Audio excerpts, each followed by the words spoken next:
welcome to Design Debate. It is absolutely lovely to see so many eager faces in the crowd, and I extend a very warm welcome to you, all on behalf of Architect and Interiors India and Havels, for joining us today in what promises to be an enriching evening full of stirring debates and sparkling conversations. Architect and Interiors India's flagship property, Design Debate, presented by Havels, is all about establishing a curated debate on the topic of tradition versus technology in design. And they are arguably two sides of the same coin. The delicate balance between tradition and technology is what will dictate the designs of tomorrow. And with a special focus on Tier 2 cities across the nation, where exciting work and creative ideas are always coming to the fore, Design Debate is taking this community by storm. So across the past 4 editions that we have done so far in Ahmedabad, Chandigarh, Pune and Kochi, industry stalwarts and fresh faces of the fraternity have led this engrossing tussle. And what better city than Bhopal to take this tete-a-tete forward, located in a state full of unexplored architectural potential, where architecture steeps in traditional values but walks shoulder to shoulder with contemporary technologies. So welcome to this evening replete with knowledge sharing, and welcome to Havels Presents Architect and Interiors India Design Debates Bhopal edition. For the opening address, let me call on stage Mr. Indrajit Sauji, the Director of ITP Media, to deliver. Good evening, ladies and gentlemen. It's my absolute pleasure and honor to welcome you all to this Bhopal edition of Design Debate. Bhopal is a city that has been close to my heart. I have a lot of childhood memories associated with this wonderful city. This is our first ever edition, first ever event that we are doing in Bhopal, and it's overwhelming to see you all in person and the hall full to its capacity. The team has told me we have around 250 plus registrations, and we are expecting all of them to be here by around half an hour's time. A big round of applause for each one of you for being here today and helping us to put this event together. Last 2 years have been tough for us, both personally as well as professionally. The industry has witnessed the worst in known history, and hopefully we have left the worst behind. Fortunately, we have all gathered here today to debate on future of design and how we can strike a balance between tradition and technology. Each year, technology strengthens its grip in our everyday lives, and with progress showing no signs of slowing down. It's increasingly hard to remember what life was before the tech took over. Despite this, there are those who appear to be hankering after simpler times, ditching smartphones for 3310s, rediscovering vinyl, or logging off Facebook for good. But is this just a minority giving into pangs of nostalgia, or is there more to it? Perhaps it's a growing group who have stumbled upon something that we haven't yet. Well, technology versus tradition, whenever this argument comes up, it's tough to make a decision since both sides have equally justifiable explanations. So to settle this once and for all, we pitted the Doyens against the young next gens to find out who wins, tech or tradition. So let's hear it out from our esteemed panelists, which side they are on. A big thank you to all our sponsors for believing in us and helping us to bring this industry back to the physical events and deliberating on these pertinent questions. A big thank you to Havels, our presenting partner, Blue Star, our HVAC partner, Fundamax, our category partner, Duro, our exhibit partner, and MRF WebCure, our category partner. I would now like to call on stage Mr. Partha Karmakar, Joint Vice President and BU Head, Professional Lighting, Havels India, to deliver the welcome address. A seasoned veteran in the field, let us hear his informed take on this debate between tradition and technology. Yeah. So very good evening. Very good evening, Bhopal. How are you? So I am super excited to be on the stage at Bhopal. It's more excitement for me because I belong to Bhopal. I am born and brought up in Bhopal. I'm very happy to see some of my school friend here also. So it's very touching for me. And first time I remember when with ITP we were talking about curating this kind of an event, and when this city Bhopal was also talked about, I was very excited. So that's why and I feel that Bhopal, the city of lakes, is definitely having great minds already here, which is working on such kind of topics where design is being created and we are maintaining a right tradition and also adopting the technology. So when the topic was being talked about, I think as a company from Havels, we thought we have been having a certain kind of an impression in the market. We would like to be truly engaged in this so that we learn. And truly, I am very humbled to be here because I am here not to just share what we have on the platter for you to use as an architect fraternity.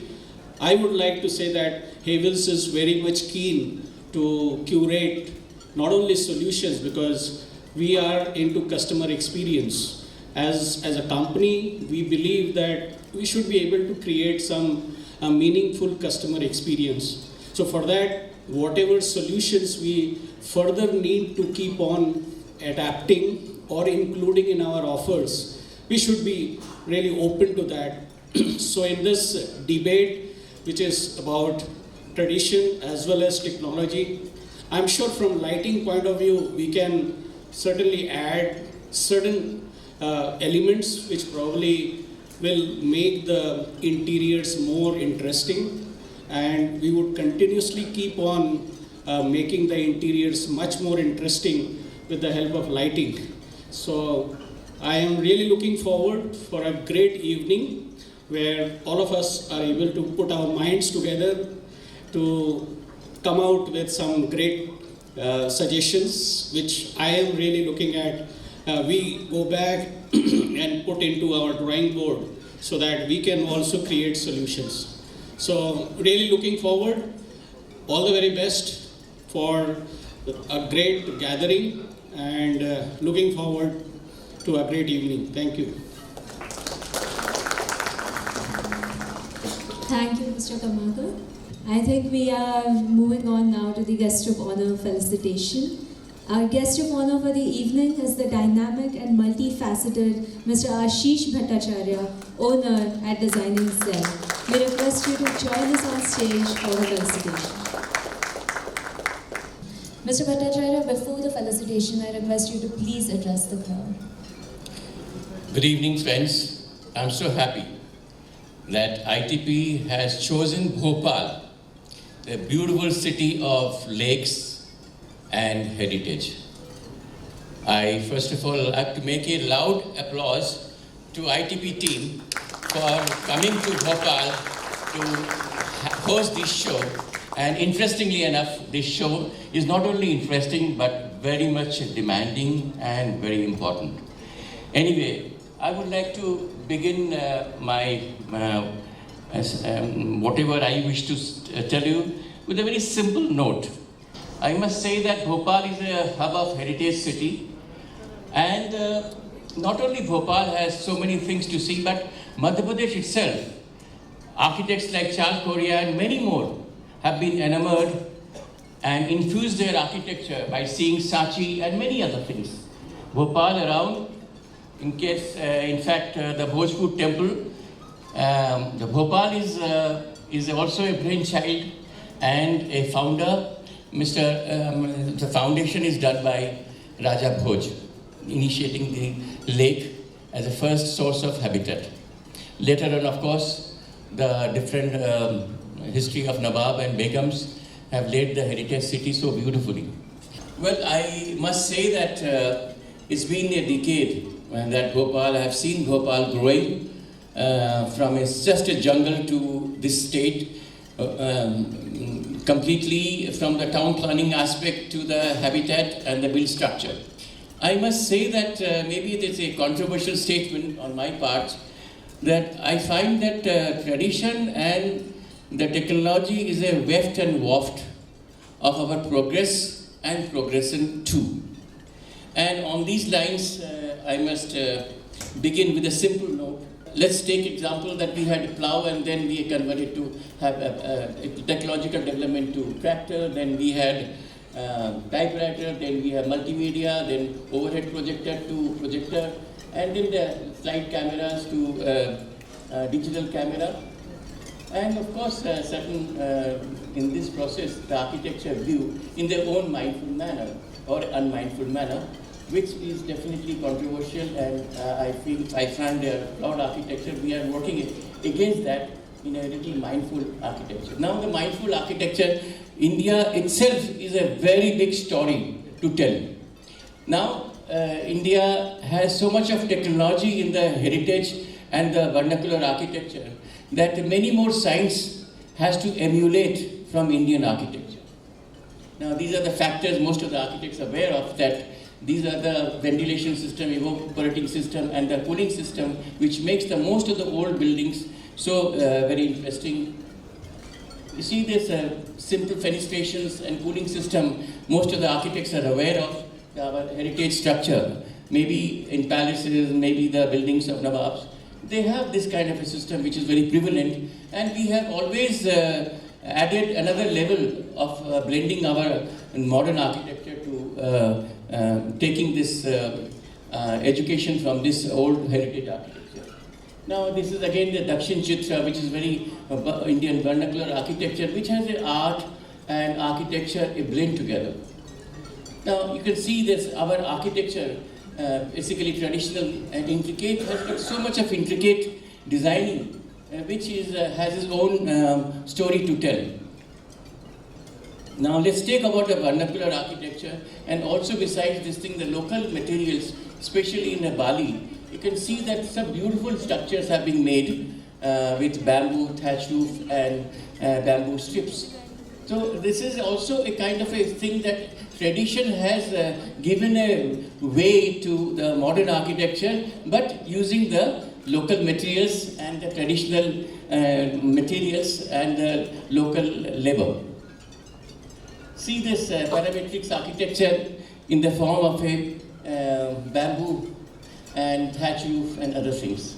So they're so very interesting. So that's exactly, maybe I might sound a little controversial, this is about today's debate, but I feel the heritage, or for that matter modern architecture, and on the contrary maybe the tradition and the today's technology, they are basically a hand and glove together. And that is the thing which I want to say, that it has to be infused together, may it be in modern buildings. You see, this is, we must learn the language of architecture from our traditional and also the vernacular architecture from different parts of the country and abroad also. In Africa, I can see certain things from Jaisalmer, and also in certain places in southeast of India.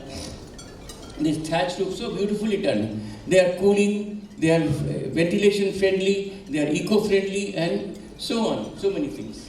I am not saying that we should stick to the old architecture, but we must take a lesson from these things. And this is a Kannada modern architecture which has all the values of our traditional things. This is again infused. See, we must say that Francis Kere, who has earned the biggest award in architecture, and he has done complete building in Africa with mud, bamboo, and local materials. I think most of the architects are aware of his classy architecture, which has not only it has its own value. Besides, see this building and see the ventilations. The system, there's a complete ventilations, and also we have a coverage so that the rain doesn't disturb. This is the thing we must learn, that we have again gone back to the old things, school of thoughts, and we are reusing in the modern in today's life. I'll go back to again Bharat Bhavan, which is a very good example for Bhopal, Charles Corrier's work. You can see the ventilation system in the modern architecture, the courtyard theme using ventilation and natural light, cooling light. There is no air conditioner in Bharat Bhavan, and the natural light. This is another concept which he has derived from Sachi. And see the beautiful way he has done. Of course, not to miss his architecture for British High Commission, which is also Indian traditional values with courtyard and things like that. Well, this is my architecture, which is presently ongoing architecture, which I just want to tell you that I have given this conical vault for the ventilation system. And everywhere we have lights and ventilations, which is almost, the building is almost in the hand complete. Similarly, just want to tell you, there are blue area. These are all 3-story cutout. With the ventilation, there's a complete air circulation because the density of hot air is lighter, so it tends to go up. There's a complete internal circulation it is again based on the Indian ethos. There's another latest building which is ongoing, completed the structure. This building is also, maybe the outer part of the building is modern, but completely I want to tell you that it is such a sensible way I have taken, this is the actual structure has been completed. This has got about 3 things which I just wanted to tell you, that brown area is a 4-floor, triple, 4-heighted building area, which is an atrium. From there, the complete circulation of air, and there is complete circulation, the building can breathe well. And this is a 4th-floor, this air circulation is, and every room is inviting cool air from that source. At the end, I must thank you, the ITP team, along with Mr. Indrajit Savji and Madam, for working out such a beautiful show.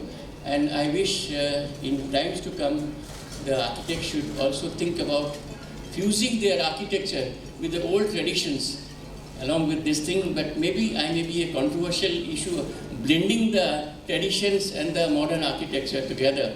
So over to the next things. Thank you so much. I would like to give a big hand to ITP. Thank you. If I could please invite Mr. Indrajit and Mr. Karmakar on stage for the Chief Guest for this occasion. Please give a big round of applause.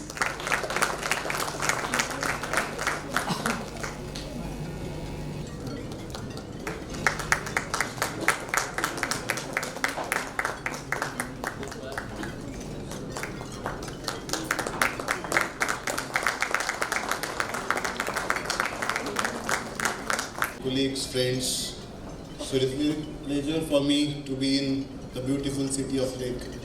So the intention, what the stage was set, and the intent, being a leader in lighting, intent is very clear for us. Intent is how we can blend technology and bring much more values to the users, those who are spending hours of time at office, how we can take care of other habitats, so that traditionally we don't forget the well-being of any individuals. So when we are talking about lighting as an integrated element in a building, we need to really rethink, particularly in today's era, how world has seen a drastic change in eco-socio system, and being a technology, being any building element, it should create a value in the ecosystem. So when we are talking about rethinking workspace, we need to really relook what actually the users or those who are actually occupying the office are actually thinking about their workspace.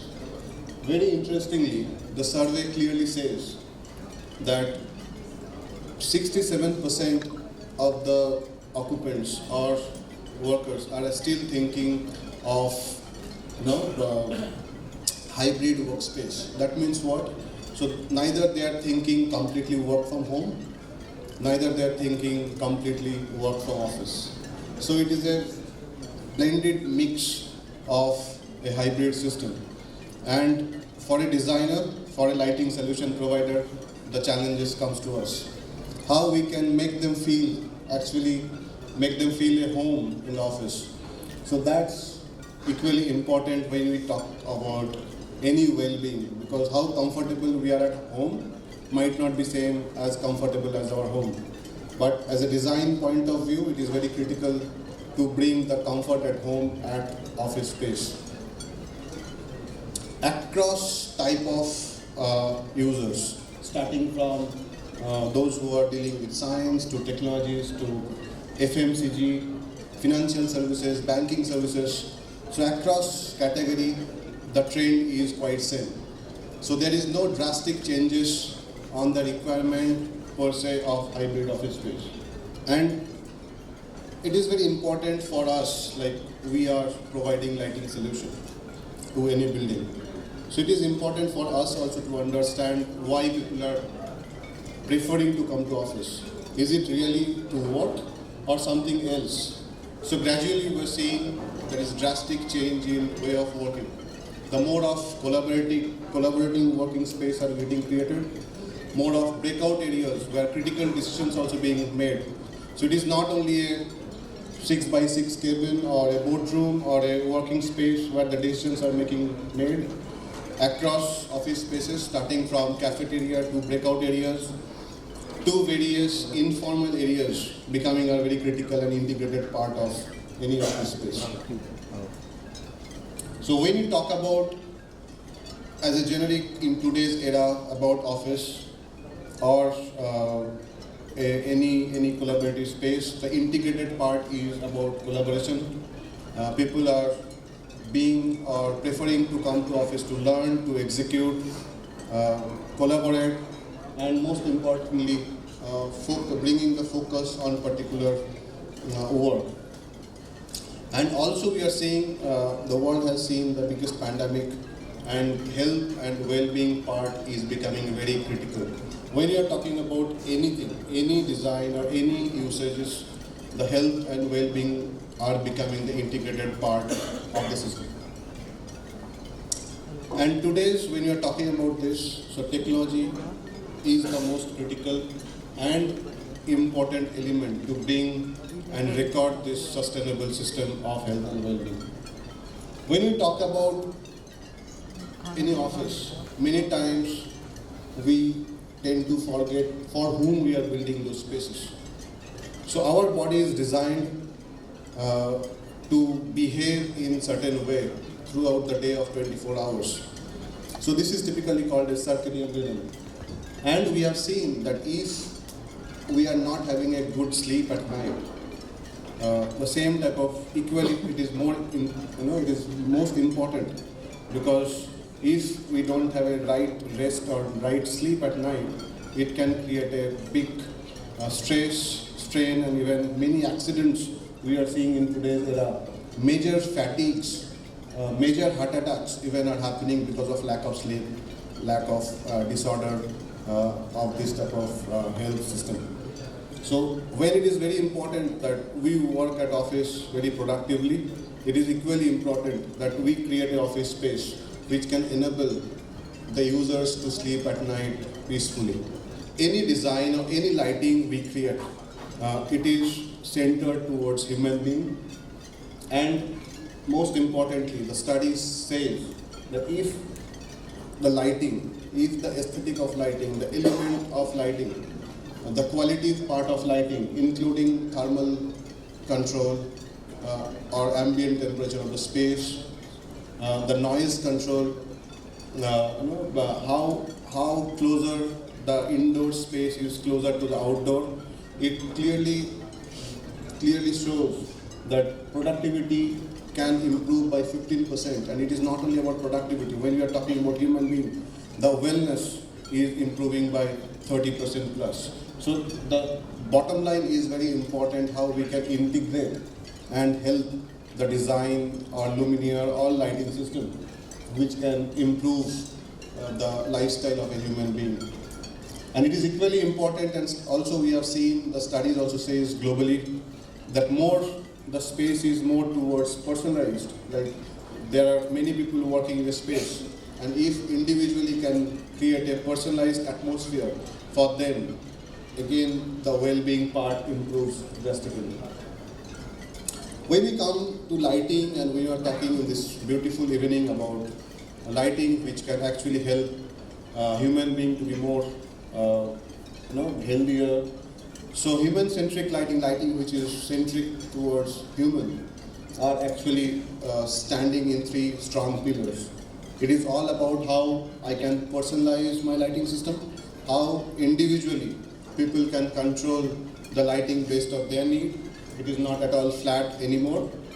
How it can improve the circadian system, what we have seen, how it can help me to work better, as well how it can influence my good night's sleep, so that I, as a user, become more healthier. And finally, how it can integrate the beauty of daylight in indoor space.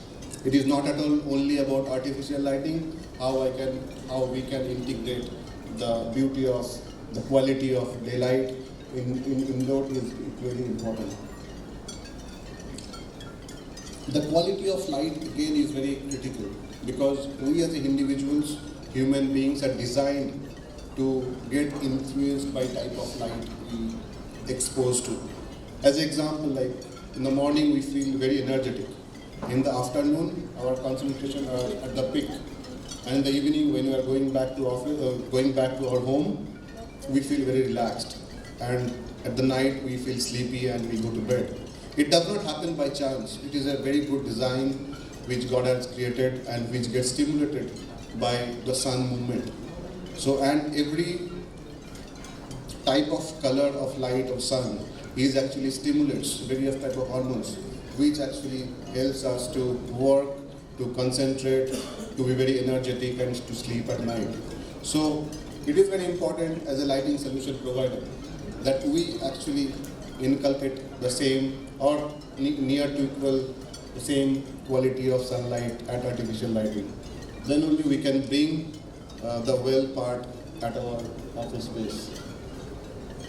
If we see from morning to evening how sun changes its color, not only changes its color, it changes its intensity. So, and the body of any human being is the best designed with that. And similarly, the artificial light, when it changes based on the sunlight movement, based on season, based on the various cultures, the systems of that particular office, it brings much more value for the users. That's what we are bringing with the help of technology, with the help of the nice blend with technology and the culture. The intensity of light, the color of light actually can bring the beauty of a workspace, which can help the employees to be more concentrated at office. Maybe at the school, the students fall asleep during the class. We have seen our kids are being very tired, and one of the critical reasons are not adequate or not right light at the school. So how we can bring a concentration parameter in the school, how we can help the patient to heal fast, how we can create a retail space where the buying decisions can happen more accurately, where the consumer does not go back at home and regret their buying decisions. So these are critical important parameters of a right lighting system in our indoor space. And most importantly, the well is driving the specification, the standards, and when it talks about all the 7 critical parameters of a building, starting from air to noise, to light, to comfort, even to mind. And we being a lighting partner is very critical. And we drive all the 5 parameters, quality parameters of light, like glare, like color intensity, circadian rhythm, how I can influence circadian rhythm in good way. Right to light, right? When I need a light, I need a light. When I don't need, why should I have a light? So the controllability of lighting system is equally important in today's modern workspace, where people are spending 12 to 14 hours at indoor space and no exposure to sun. So it is very important to inculcate those quality of natural light to into our artificial light, and then only we can bring much more standards, or incorporate well ratings in the indoor spaces. If we talk about well, what are the important critical parameters? Like unified glare rating is very critical, which is less than 16%. Maximum control in the luminance value. I'm not getting into those technical parts. Ripple, those are very important parameters. Standard deviation in color consistency and color matching. The quality of light is very critical, which is less than 3%, less than 5%. Even the color rendering, how good it accentuates the object under the artificial light. The CRI, color rendering index, is greater than 80-90 with R9 and R10 or greater than 50, which actually can help to see the freshness of a human being. The red spectrum, the controllability, how I can control, how smoothly I can control my light quality, including the light intensity and light color. Those actually helps to bring the freshness of a workspace. And we'll talk about few critical or important luminaires, which actually bringing all the values what we discussed now are visible on the screen in linear, which the architects you all can really create various type of elements which can get integrated with your design intent. You can create a lot of shapes, forms, and bring vibrancy in the workspace in different form factor. And being a technology in LED, it is quite possible to create various form factor as well. So few deep recessed luminaire, where you cannot see the light source as well. So it will look like a switch off luminaire, but actually it illuminates the space on that beautiful lit, the grid ceiling luminaire in modern workspaces.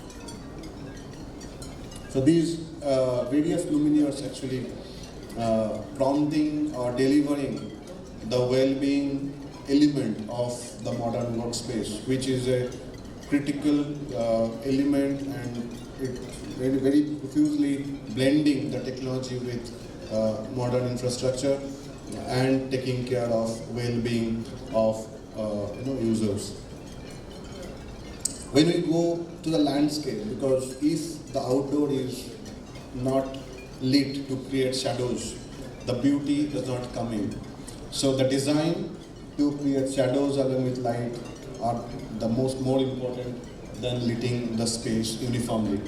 So various landscape luminaire which clearly cut off the light to the ceiling, which clearly does not allow any light pollution at the sky and helps other habitats to live peacefully.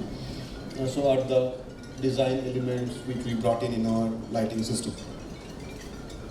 So again, thank you, and I request to play the video of human-centric lighting, which will give a clear view how the lighting is moving towards from only energy efficiency, from only bringing productivity to taking care of all of us. Thank you very much.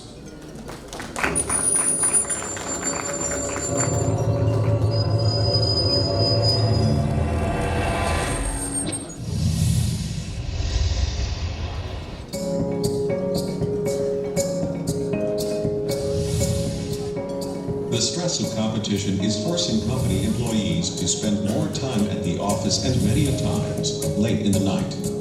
This somewhere desyncs people with local time and distorts natural system, which results in long-term health and behavioral issues, resulting in decreased efficiency. There are two ways to increase your output. Either put in more hours or work smarter, and Havells knows how to work smart indeed. With this new innovative Havells lighting system's tunable white technology, discover a new way to increase efficiency, improve profits, and do business the smart way. Havells, making a difference. Thank you so much, Mr. Anup, for bringing those important points to light. Now I have a quick announcement. announcement to make which might be of interest to all the architects and interior designers sitting in the audience. We have a sister magazine, Commercial Design, and they have come up with an exciting new awards, and that they have their inaugural edition this year, and it's called the Commercial Design Awards 2022.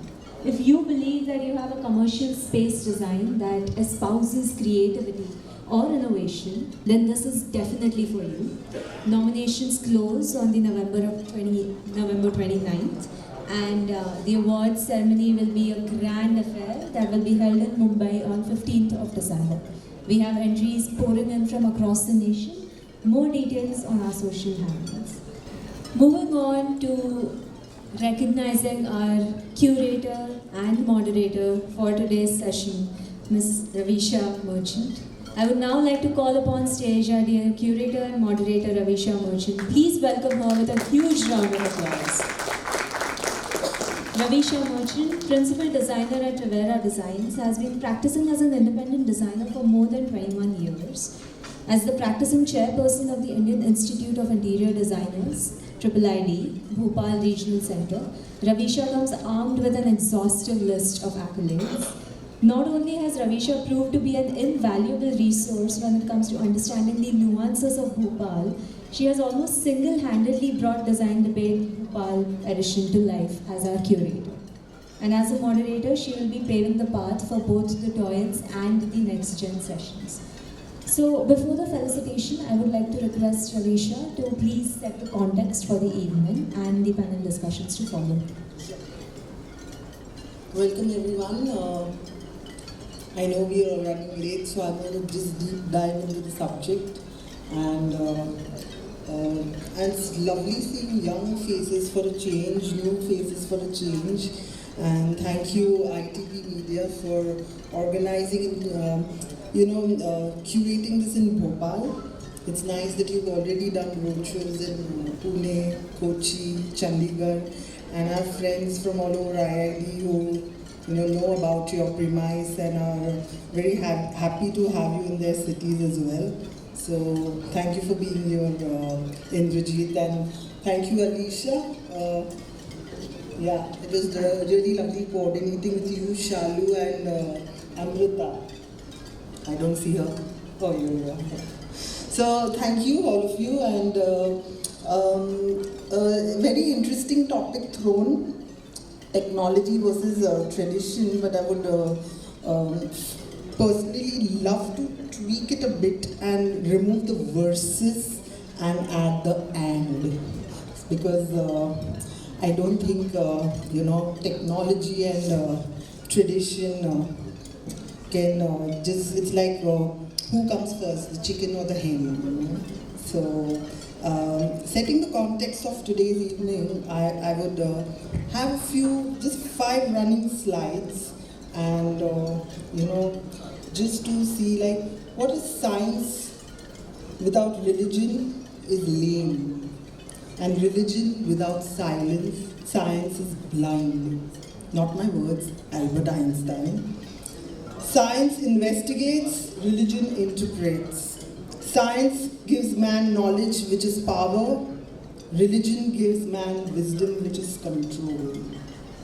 Traditions thrive if they have their recognized value. Technology helps to modify methods of production of industrialization rather than killing the tradition. Thus, technology allows preservation of tradition if beneficiary part is taken into account. There exists always a tough competition between technology and tradition in a community. Technology has constrained the world into a global village by globalization.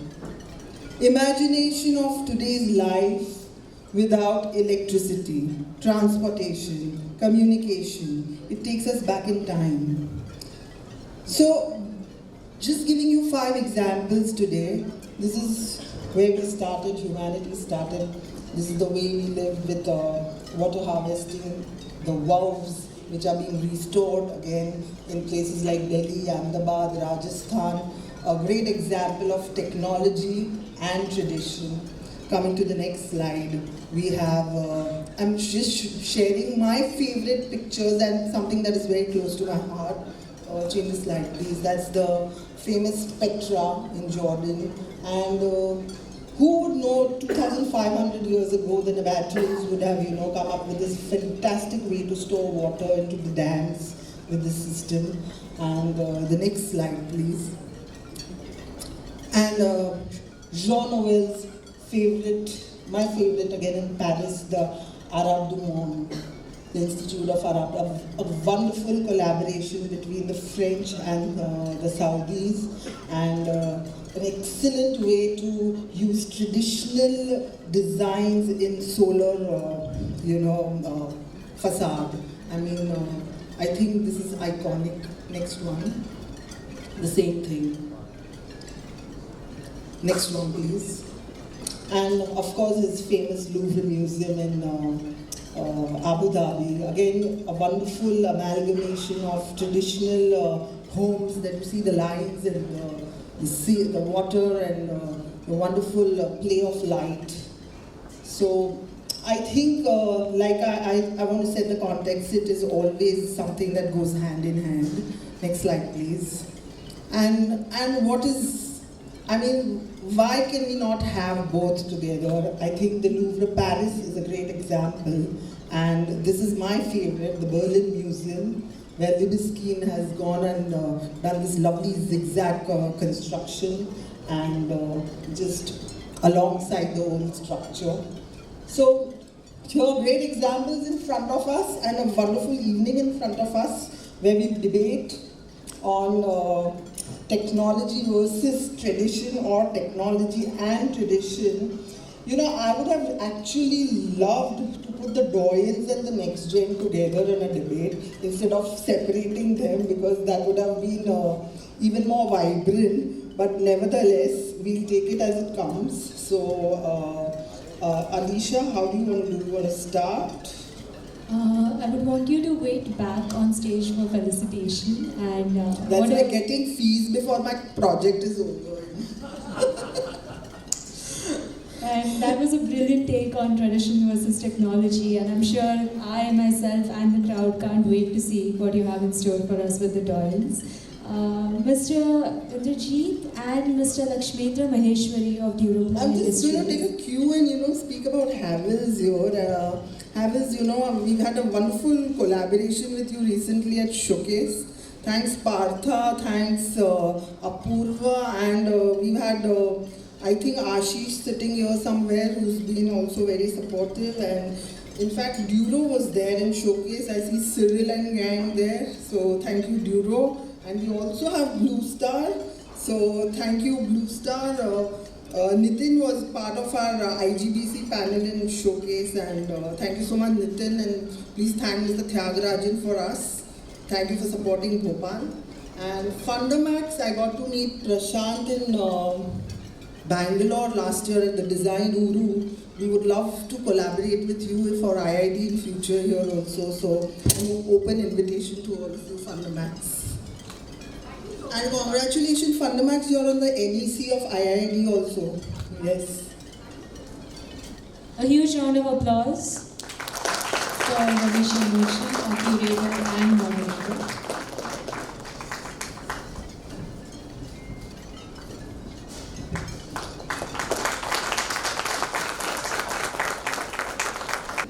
About the MRF. MRF is a group of companies. Everyone hears about the MRF tire. And MRF is a group of companies. We are in the manufacturing of tires and paints and the toys. Furniture School India Limited is a part of MRF. So here I am presenting the MRF Epicure Paints. MRF is a all subsidiary company of MRF Limited. We are in the paint from the last 3 decades.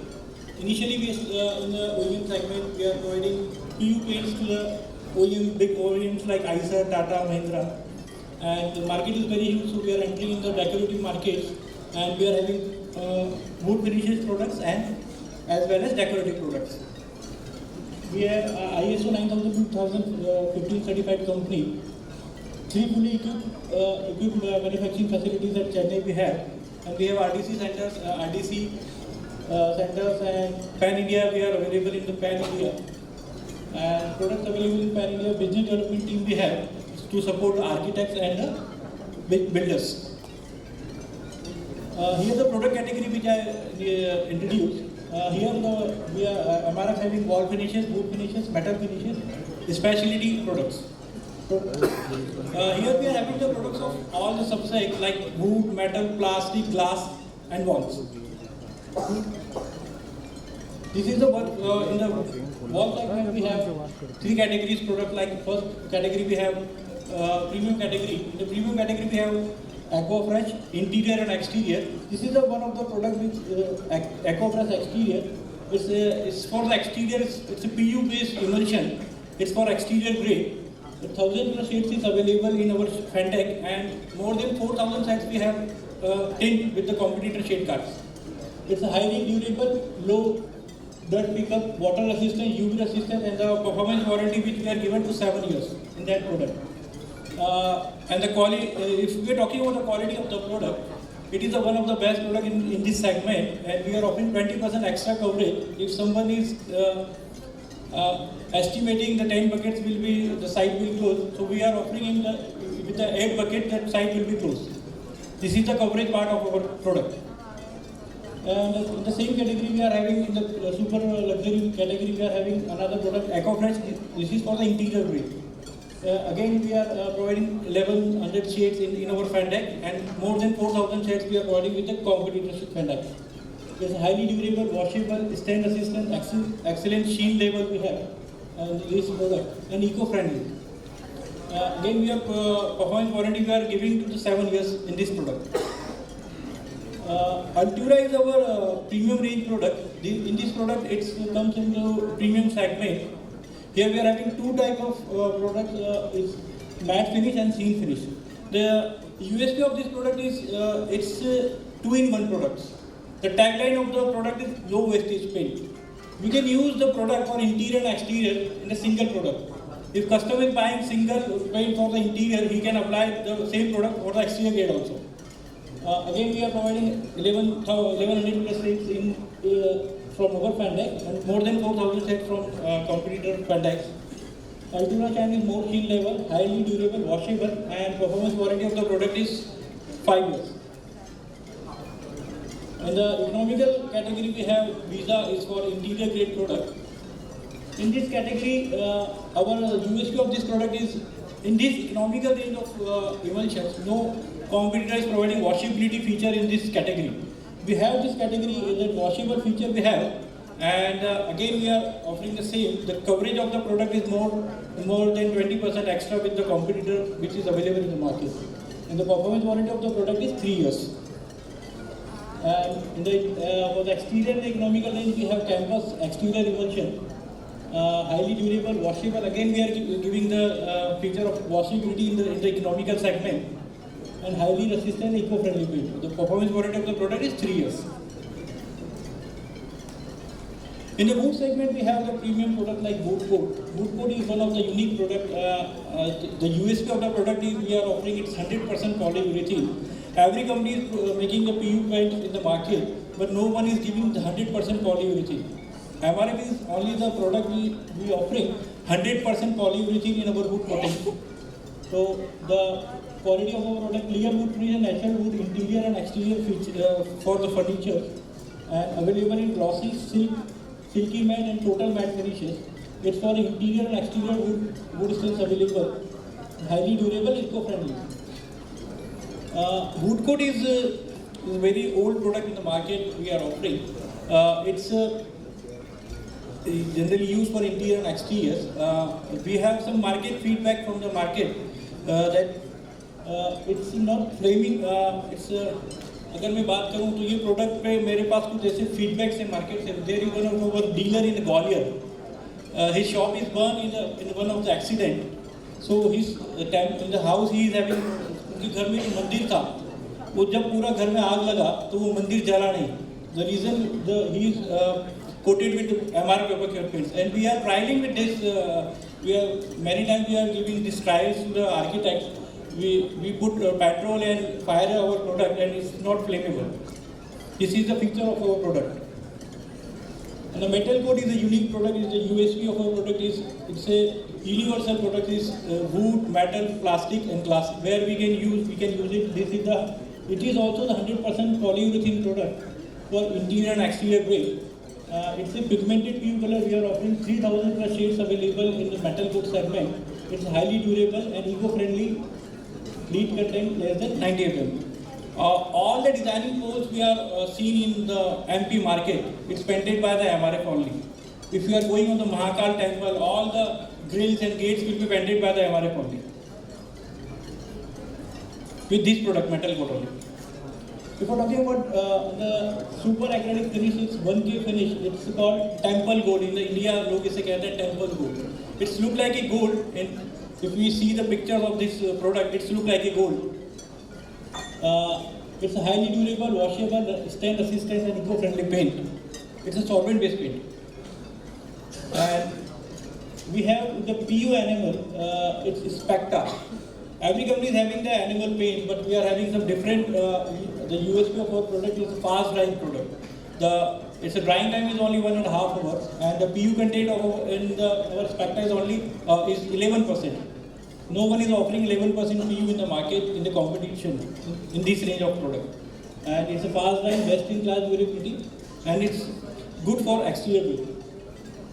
Zameen, we are launching a new product. It's for the floor. We are having the Zameen product. It's a floor coat for the. It's also PU based product. We are having 8 shades in this product. It's high exterior durability, washable, and eco-friendly paints. We are having the sample of this product on our kitty. The recent project we are doing in the Bhopal, People's Mall Hotel Taj in Bhopal, Eiffel Tower, Twins Tower, People's Mall Bhopal, Taj Mahal FRP. I can see this is the People's Mall. Everyone see, I think so. Everyone is see that place in the Bhopal. It is a theme park, the People's Mall. It is painted by our EcoFresh. It is painted by EcoFresh exterior and interior. And there is a Twins Tower. It's also in the People's Mall. It is painted by our metal coat. The primer we are using here, epoxy zinc phosphate primer grey, and the metal coat, metallic shades we are applying over here. And if you are talking about the plastic, this is the Taj Mahal in the People's Mall. It is made up of FRP plastic. So we are applying FRP primer white and metal coat white here. This is the bungalow project. We are using the wood coat ultra shades on the bed and on the furniture, and for the walls we are applying EcoFresh interior. How we support to the architects and the builders. Our support, we have the BD team, business development team we have. And free product sampling we are given to the customers, to the architects. If someone is demanding for the sampling, we are always ready to give the samples, and the free sample it is. And project paint preview we are given to the customers, to the architects, and we have 3 RDCs depots in the Pan India, and we have 39 plus sales depots in Pan India, and strong channel network we have, and direct supply to the sites we are given, and site supervision we are given to the builders and the architects, and customized shades for the high volume. We are giving a tailor-made product with the volume of the product is high, so we are giving tailor-made products to the customers. This is the tagline that try new something new. Thank you everyone. Thank you. Thank you, Mr. Abhishek, for those insights. And now for our much awaited panel discussion, we begin with the doyens, the stalwarts, the stars of the fraternity, led by our dear moderator, Ravisha. Ravisha, I request you to head back onto the stage and invite our panelists to kick off this debate. We have the debate with the doyens, the experienced ones, the ones that have been in the industry for like more than 25 years or more. So I'd like to invite firstly architect Manoj Chaube.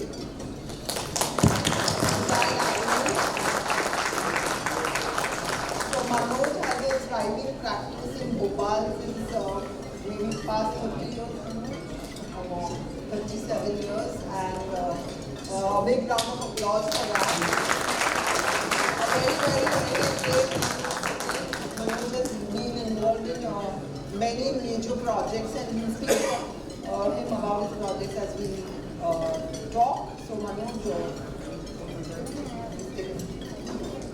next Manoj is the immediate past chairperson of Triple IT and has done a lot of work during the pandemic online for us IIT members where we had good design dialogue. Next, I would like to invite architect Kamal Singh.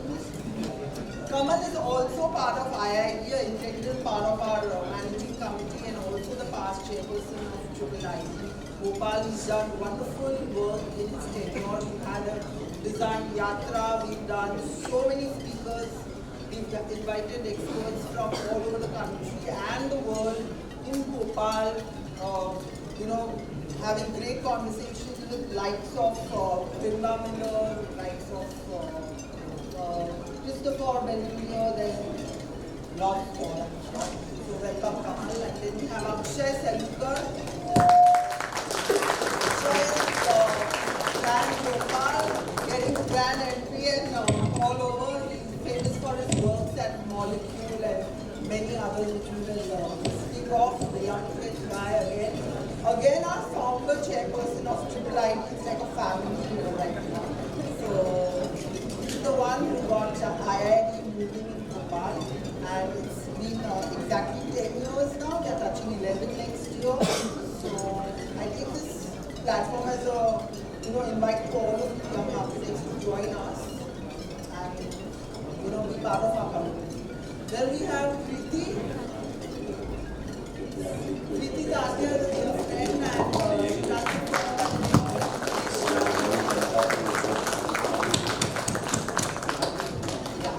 that's the tradition is there. Yeah.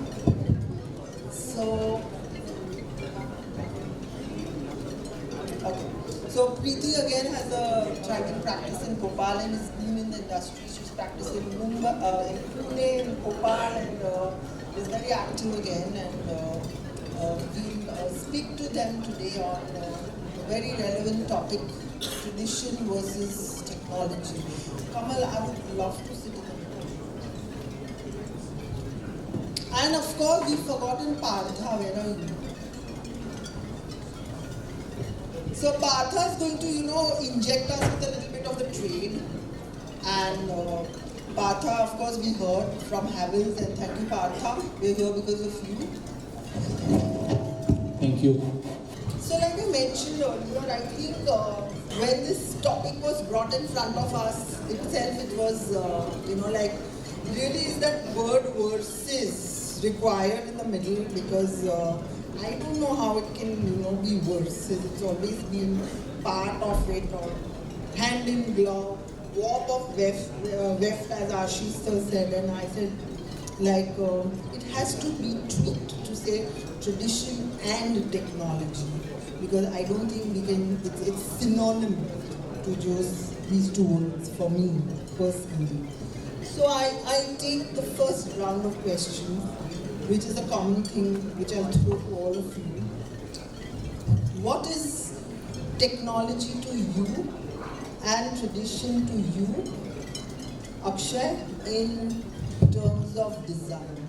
We're talking about design at the moment. Always keep tradition ahead of technology. Tradition gives you that social identity and security, and with that, I can say technology and tradition have actually had they have traveled together. Technology is always for comfort, for betterment.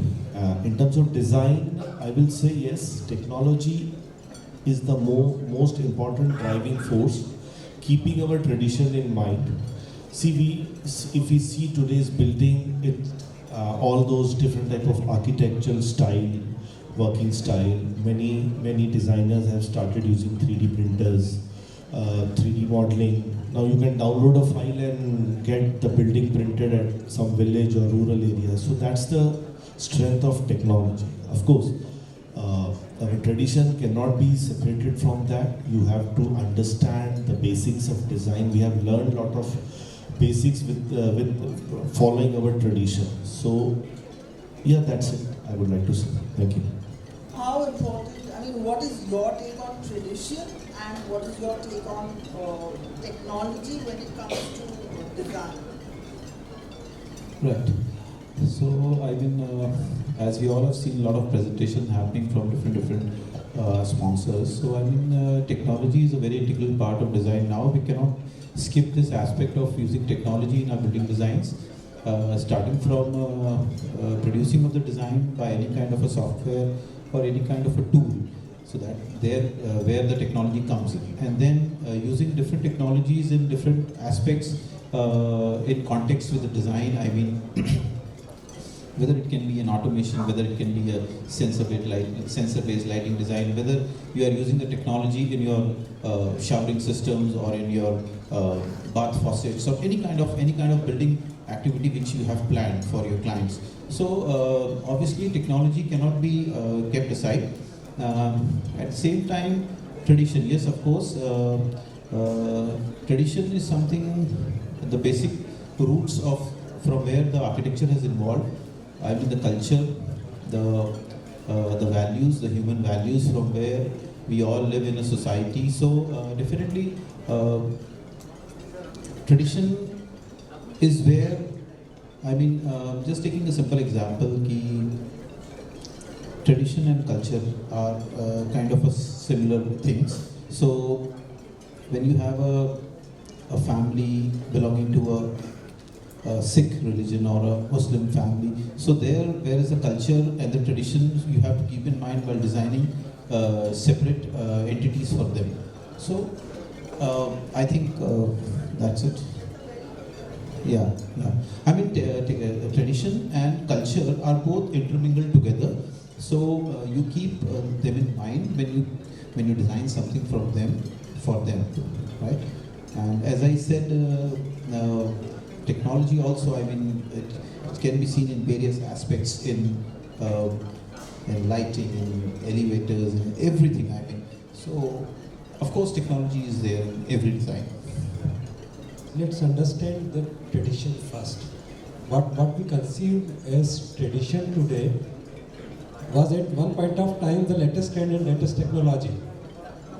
So see, it's not like without the invention of wheel we could not have thought of invention of car. So it's a continuous process, and we have to look at it in that particular way. So what we are doing in the modern context is taking things a bit forward. We are not inventing something new. It's not like wheel was invented some 5,500 years back and car was invented 100 years back. But without invention of wheel, it was not possible. So computer was invented 100 years back, 1940, 1945, something like that. And today we are living in the world of virtual reality or metaverse. So without computer, without the binary calculations, this metaverse or virtual reality is not possible. So what today is the latest technology will be tradition in a few decades. So we have to see it in that particular aspect.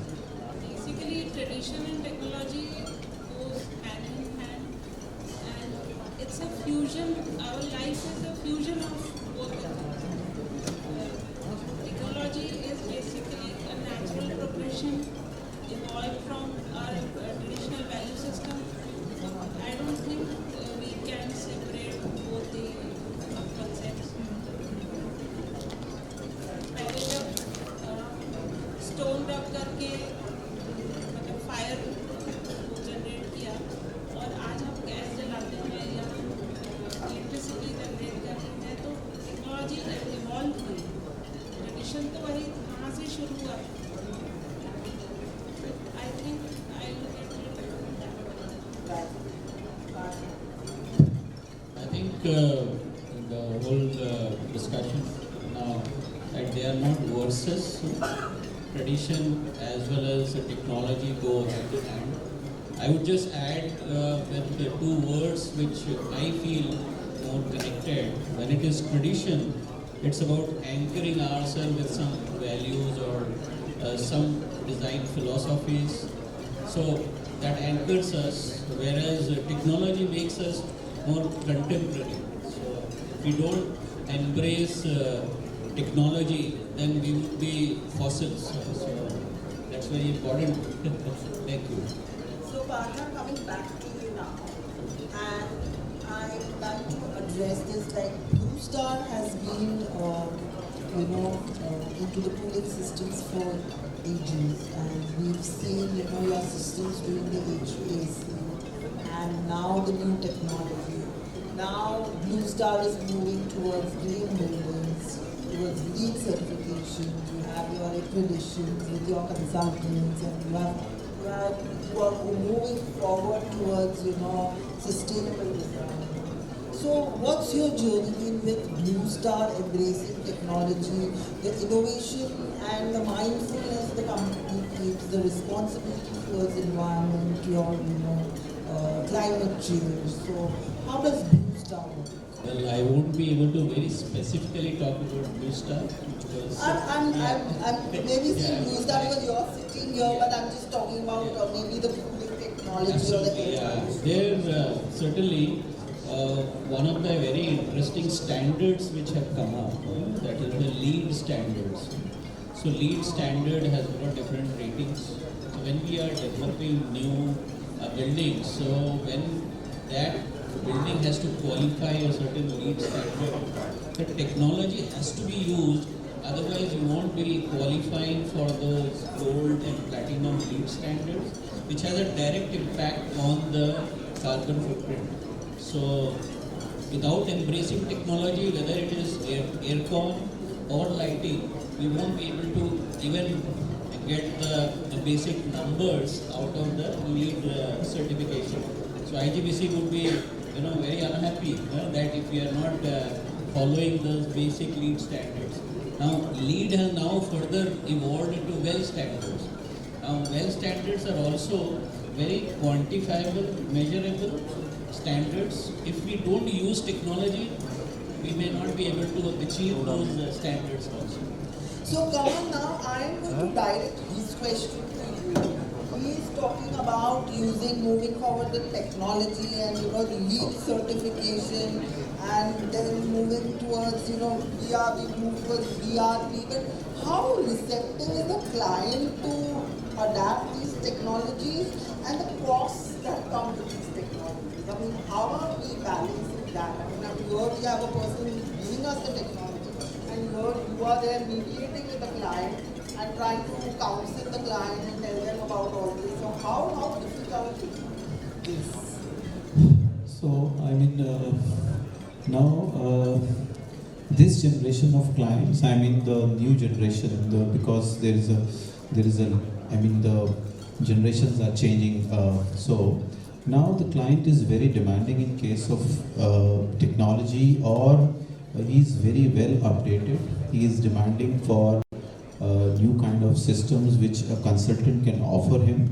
So like one-to-one ACs was a very old. I've done it so badly that it's from Okay, no, so no problem. So I'm going to just kind of totally digress from it and come back to zero. So where he was talking about is lighting systems and system integration and AI and using, completely everything on a mobile phone at a click. And you have clients coming and telling you that our house is completely run by support staff. Completely run by support staff. They are not very technology savvy. How do we, balance this?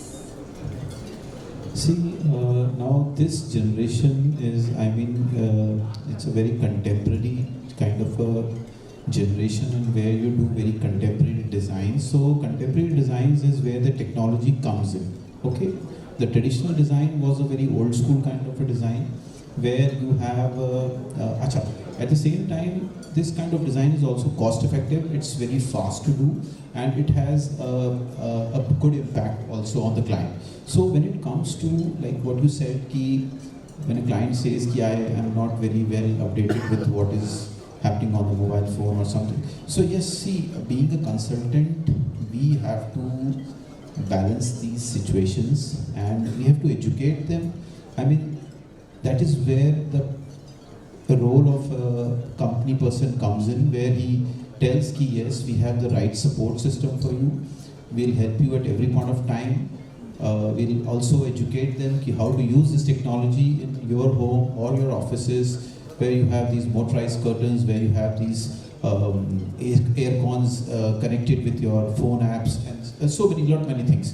Where I mean, you can also control your heating, ventilation system, your water supply system, everything. So yes, it's a little difficult for like cities like Bhopal, where the clients are, because the life of Bhopal is a bit slow. I mean, when you compare it from Mumbai or from Delhi or any other metro city, so the life is very fast. So yes, the client is always demanding, yes boss, मुझे तो एक touch पे आप सब चीजें दे दो. But Bhopal में we have a lot of time, clients have a lot of time. So, but yes, not in every project. We also have a priority list. Yes, we want few good things in these projects. The client has a good budget to do these things. And so to make it, I mean, as he said, ki yes, you want some LEED certification or you want a green building certification, so you want few energy clauses also. Ki yes, the building is net zero, you don't have that much of energy consumption in this building. So there are a lot of factors. I mean, this is what we are struggling every day. I mean, from every project, day to day, we are doing so many things.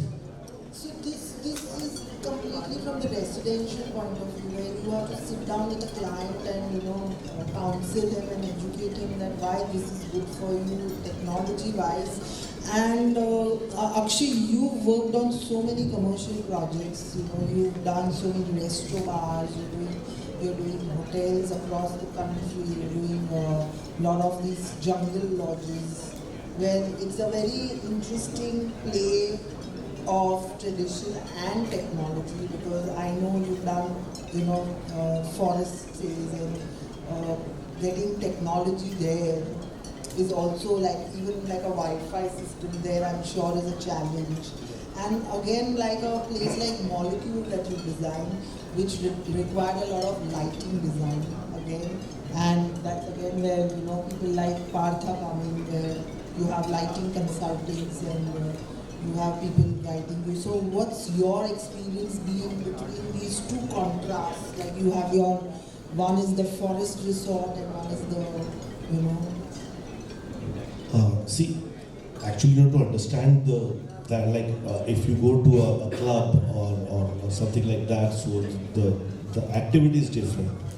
You go for party, for dance, to like it's a weekend break type of thing. When you go to a place like forest or jungle, so it's more of a relaxation and rather than going close to nature.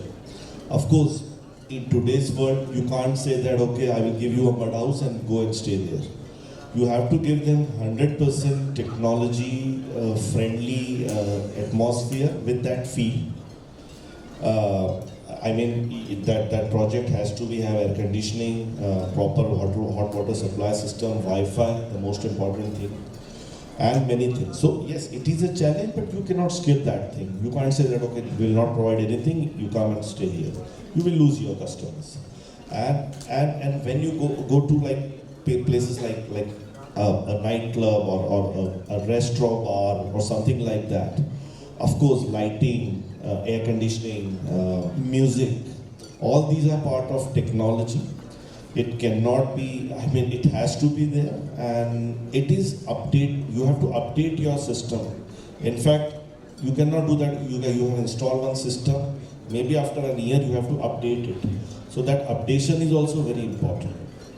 When it comes to hotel, like see, when we can convince our client that you go for a VRF or a VRV system, so you have to convince him in a way that you will save a lot of space, you can have a very easy maintenance and all these things. So yes, cost, convincing client, you have to understand what client is requiring, what type of space, what type of feeling you have to give to the user or the end user. Accordingly, it has to be done. But every project is different. It has to be handled in a very different way. That's it. Manoj, you have also been associated with large-scale projects for the government also, where again technology plays a very, very crucial and very important role. There's, you have so many collaborations with consultants from all across, be it firefighting, be it HVAC, be it lighting, be it landscaping and civil structure. So, how has your practice, balanced all these, in a place like Madhya Pradesh? So, I'm afraid that design may take a backstage with modern technology, with very modern buildings, automated buildings. Design, as we see it in traditional designs, maybe not that important, and the MEP consultant will take precedence. He will decide where your shafts and where your air conditioning things will come, and you as designer, as architect, as interior design become a slave to all these kind of things. So we need to see it from that perspective also. We are designing, we are doing all these kind of things. We are working with latest technologies, but where do we stop? Or how forward do we go? Your practices, I think this might, okay, can you hear me now? Yeah. Preeti, your practices, I've seen your work, I've seen I see a great influence of art, craft, tradition, and a client's personal taste. So how do you, balance between technology and what you really feel from the soul? I think, for me as a designer, I think we're giving a soul to the space. We have these civil engineers, architects, giving the foundation, the structure, giving the organs, but I think we give the soul. So how do you do it with your traditional work? Actually, once I heard the subject, I was taken aback. I had to push myself to think whether we can do without technology, because we start designing on AutoCAD, we work on computers, we talk, we discuss with our clients on telephone, Zoom meetings and all that. So I think we cannot, in this scenario, we cannot do without technology. And technology, I think, is a great support to what we think and what we want to implement. So, I'm in love with whatever culture, heritage we have. I try to incorporate, I work basically on a theme of fusion. So it's a fusion of traditional value system, our cultural backgrounds, our climatic conditions, available materials. I love to play with all that. So, and I think client comes with a reference line. So somehow they are basically agreed to that concept of fusion and incorporation of Indian art and heritage. So they come with some agreement to that idea. So it's not a big deal to make them understand the importance of Indian art and culture. And yes, definitely we need technology to incorporate all that, because we transform our traditional motifs to a digital form, then it gets into actual realization.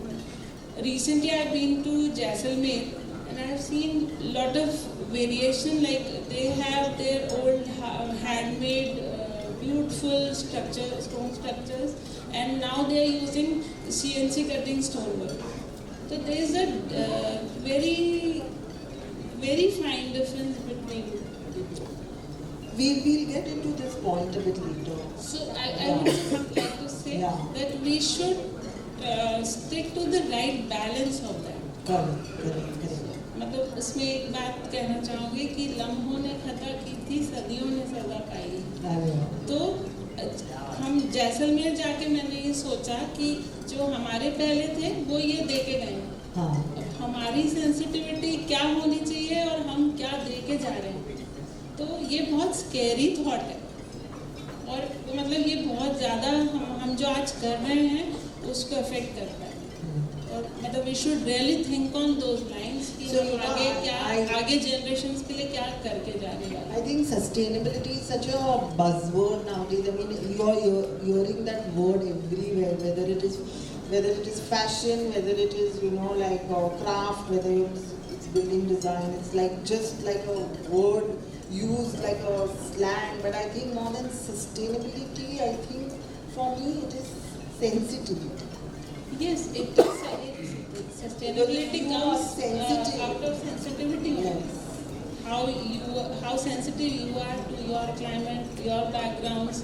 So it is really important. We make sure that if we are renovating any project, so we try to upcycle any product the client already has, or anything belongs to him. We respect that and we try to transform that. We try to upcycle that, we try to recycle that, and we try to even, I use a lot of fabric, embroideries also. So if the client has some old like wedding lehenga or dupatta, so I love to retain that. So it adds up to the emotional connection also. It's like upcycle, upgrade, and recycling. Keep it better than found it. And it takes a little bit to add that charm to that product or whatever the client has. Partha, I'll throw a question to you on the lighting industry. And I think today, especially in a place like Madhya Pradesh and Bhopal, I'm sure they all agree that lighting is taken not very seriously in our profession. I think it comes like, okay, we'll do it, we'll put in those lights, and it's not like very few designers and very few architects really speaking sit down and map and plan their lighting. And I think that is what makes or breaks a space today, gives depth to a space, gives the ambience and the aesthetics. So your take on lighting, I mean, do you think that we need more lighting consultants, we need lighting designers, and how does how are people from your industry supporting this in a place like Bhopal, Madhya Pradesh, I would say? I think it's a very important viewpoint you shared, that other than the metro cities, the use of lighting have been not initially considered in any project at an inception. So many a times lighting comes very late in the project, where very little changes can be done so that we can achieve what truly lighting can do. So there is a huge trend which I see of a lot of lighting consultants coming up. Manufacturers like us also have been investing heavily in providing lighting solutions through our lighting design teams, so that we are able to support such architects who are keen for lighting. Because if you decide on lighting towards the end, then I think very little scope is left.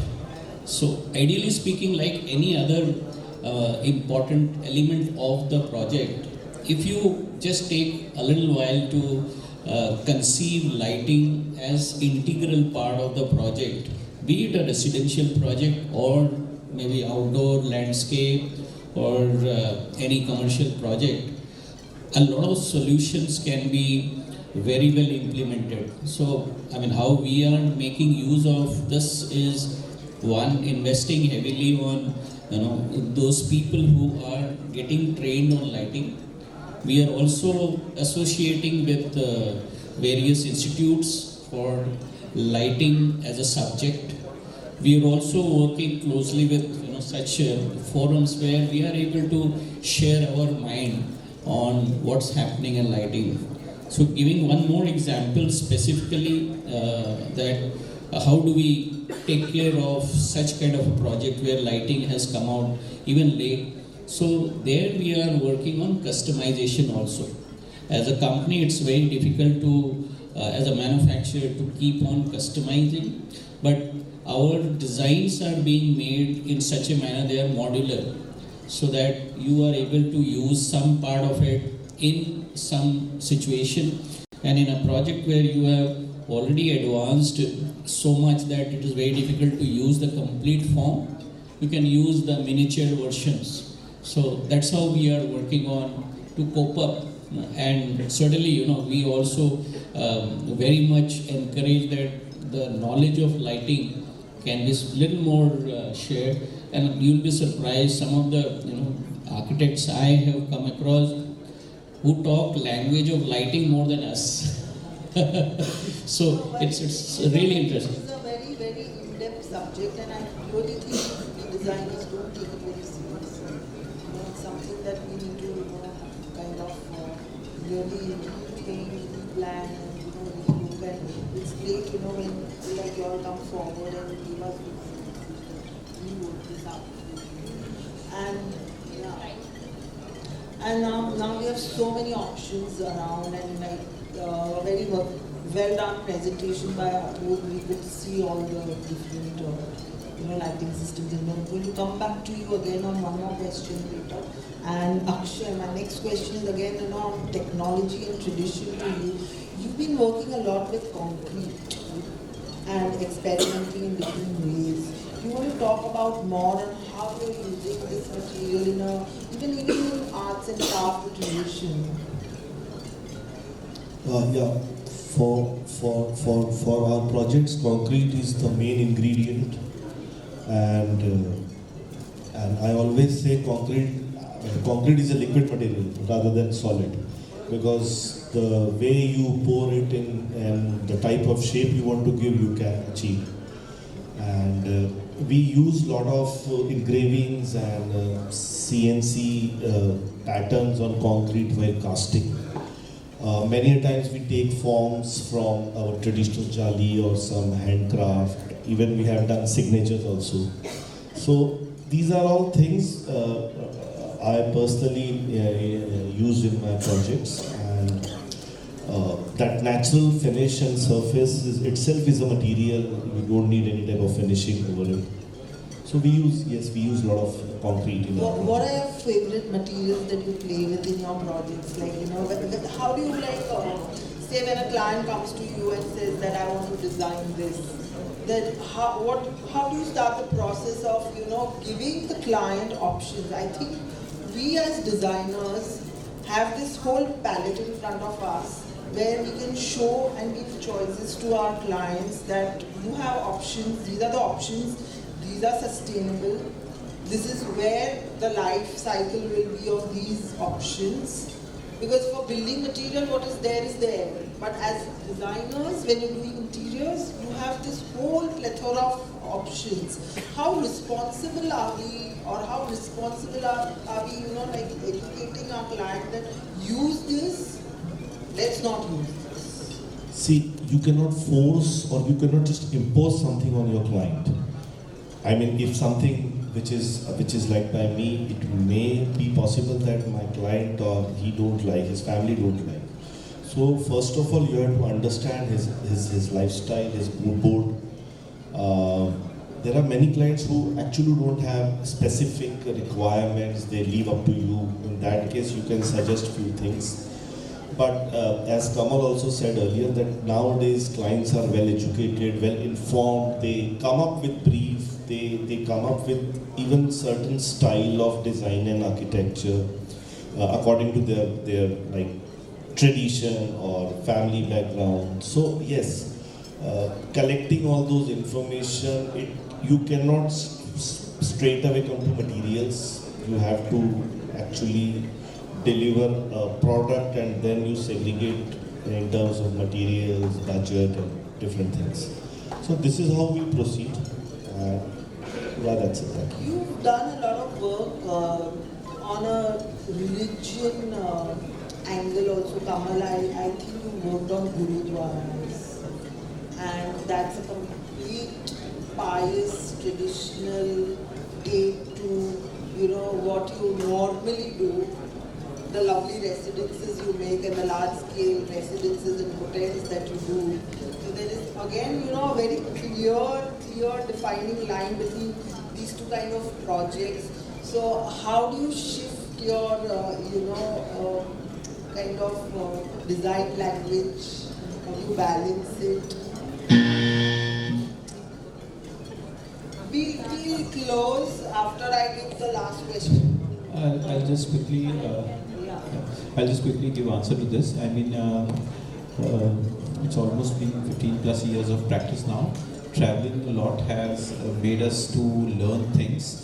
Can be any kind of a project, and I love to design religious campuses, maybe a residence or a hotel or a small office also. Like I mean, it's a great learning to do any kind of project. So I mean, coming from a family which has a good roots in religion, so and the kind of blessing or the opportunity which I get to design these kind of campuses or the religious temples. So lot of okay, when I get such kind of a project, so I do a lot of research. I go and see the old structures, how they were done since last 15 years or 20 years back. So I mean, it's a good learning. You do a case study, you try to copy things, you try to learn from them, and then you implement in your design. So this is how we are doing. Yes, and we have to be a versatile kind of a designer. I mean, at the same time, after 15 minutes, a client walks in and he says, "Bhai, I want to do a mall." And 15 minutes earlier, you were talking to a client who wants to design a temple. So, anyone of that sort. So yes, I mean, this makeshift has to be there. That's the kind of industry we are in. So you cannot say no to anyone, and you accept the challenges and you act accordingly. I mean, that's what we have to do. Manoj, your question is, we have bamboo, we've got so many other materials which are being recycled now, and again, you know, upscale, upcycle, and being produced with the latest technologies to give new age solutions. We've got, you know, AMPRI working on it, a lot of, science being research done on it, and how do you use these products, you know, like FRP, carbon fiber, bamboo reinforcement, and how do you adapt to these old materials but in a, you know, new age way in your projects? We try to incorporate traditional wisdom by virtue of aligning with local craftsmen, because that wisdom has been developed through ages, since centuries. So we have to take help of the people who are already working there as a family tradition. So this is one way of using these materials in a newfound way. We can do our bit by adding our technological knowledge to them and create something new out of it, out of the material which is being used. So this is one way of doing it. And we have seen very good example. We have seen example shown by Ashish ji, where a German architect has done wonders in Africa using the local material and technology. So this certainly thing is possible, and we should do that in all our projects. And I also try to do that with the local craftsmen and local material. I'm going to throw my last question to Partha. Partha, you've done some wonderful work in Ujjain and during the Ram Leela, where you've done wonderful sand art and, you know, lighting. So can you elaborate? Yeah, when we came across this project, one of the challenge was how do we retain the tradition, because it is the temples and the corridor is having a certain elements which need to be highlighted in the night time. Daytime, the architecture is so great. So one of the challenges which we had as a manufacturer was to maintain the 3D effect, and at the same time not make the lights so much clumsy sitting across all throughout the corridor that they look like crows on that arena. So the lights have been used very interestingly by, I would say, choosing the right technology so that they are miniaturized, as small possible, and they are also used technology to create different color changing effects. So I think as the topic of the day, technology comes so much handy for us, and this is a new and very fast growing segment for lighting as a manufacturer. We are investing heavily in people, in products, in machinery, in technology for these kind of applications. Not only this, we've been able to really do many such projects where complete architecture have been accentuated in the night with the help of bright lighting. So this is facade lighting and architectural lighting. We are really working very heavily to be one of the dominant players there. Thank you. So the last round, just a quick fire round, one sentence from all. So what is it that you would like to change or see the change in Bhopal as a city in terms of architecture? One line quickly from all of us. What is the change that Bhopal needs? Almost everything which has been done in last 20-25 years.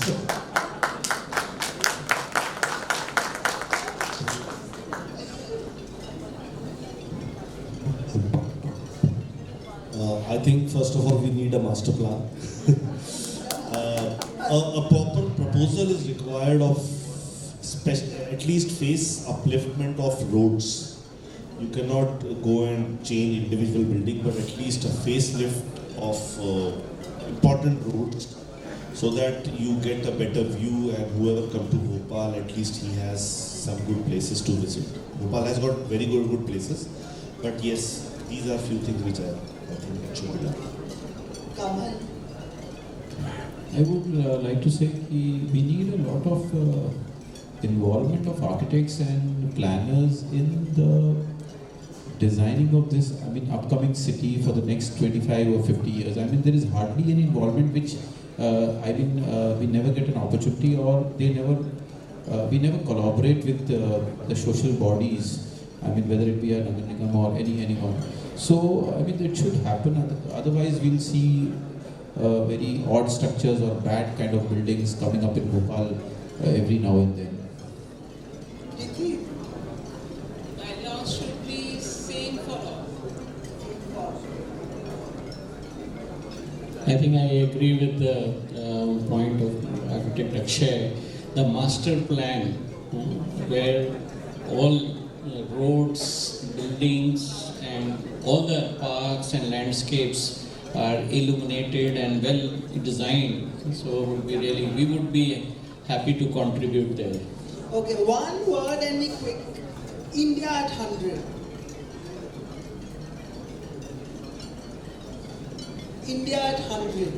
We've done with India at 75. Now India at 100. Come on. India at 100 should be a better developed nation, unlike any of these Western countries. At the same time, preserving our roots of tradition and moving in a direction where these developed nations are progressing, where we have good infrastructure. As an architect, I can always say a good infrastructure is required at not at the bigger cities, and also at the smaller towns, B towns and C towns. I agree to Kamal, and yes, we all expect that. Let's assume that India will be a developed nation by at 100. I want to see it a modern country rooted in culture, rich but with values, and aesthetically aroused, aesthetically oriented.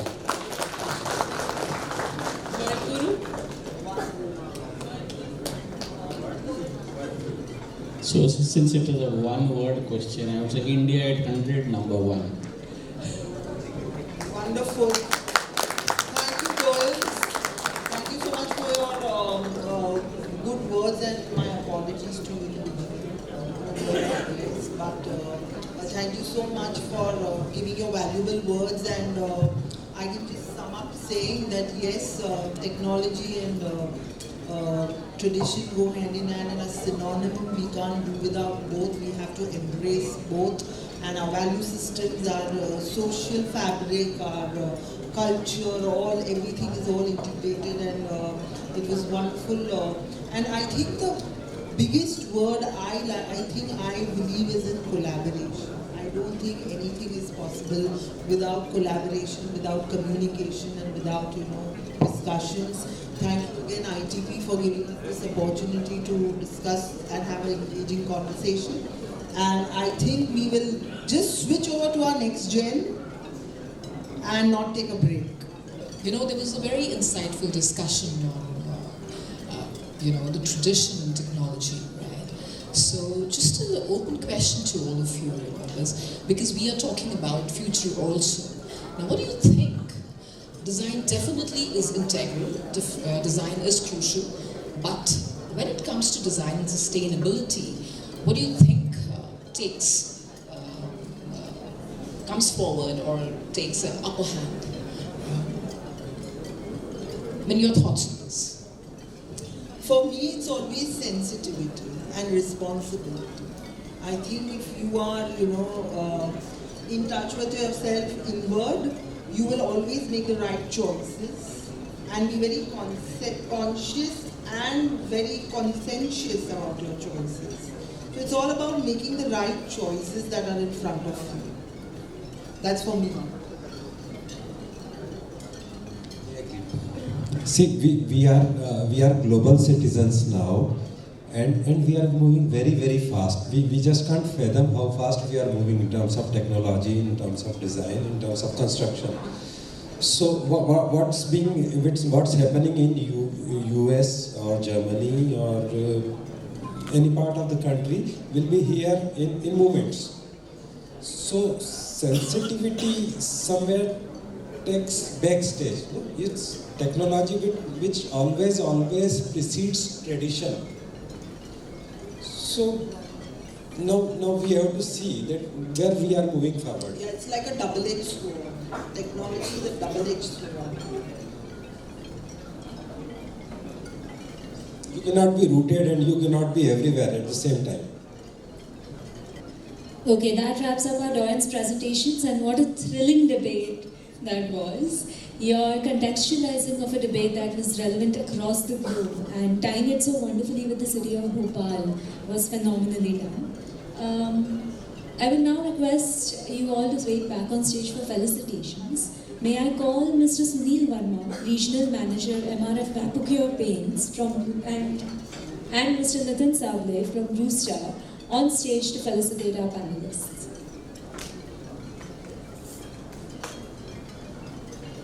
Mr. Nitin, a huge round of applause for Mr. Nitin and Mr. Sunil.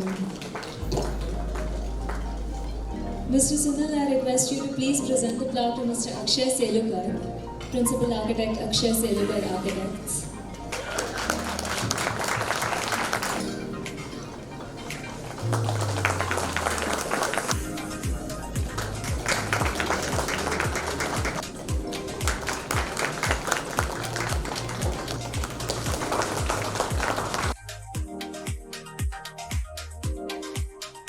Moving on, I would now like to call Nivedita Vibhav, Head of Marketing and Business Development at Fundamax India, to take the stage.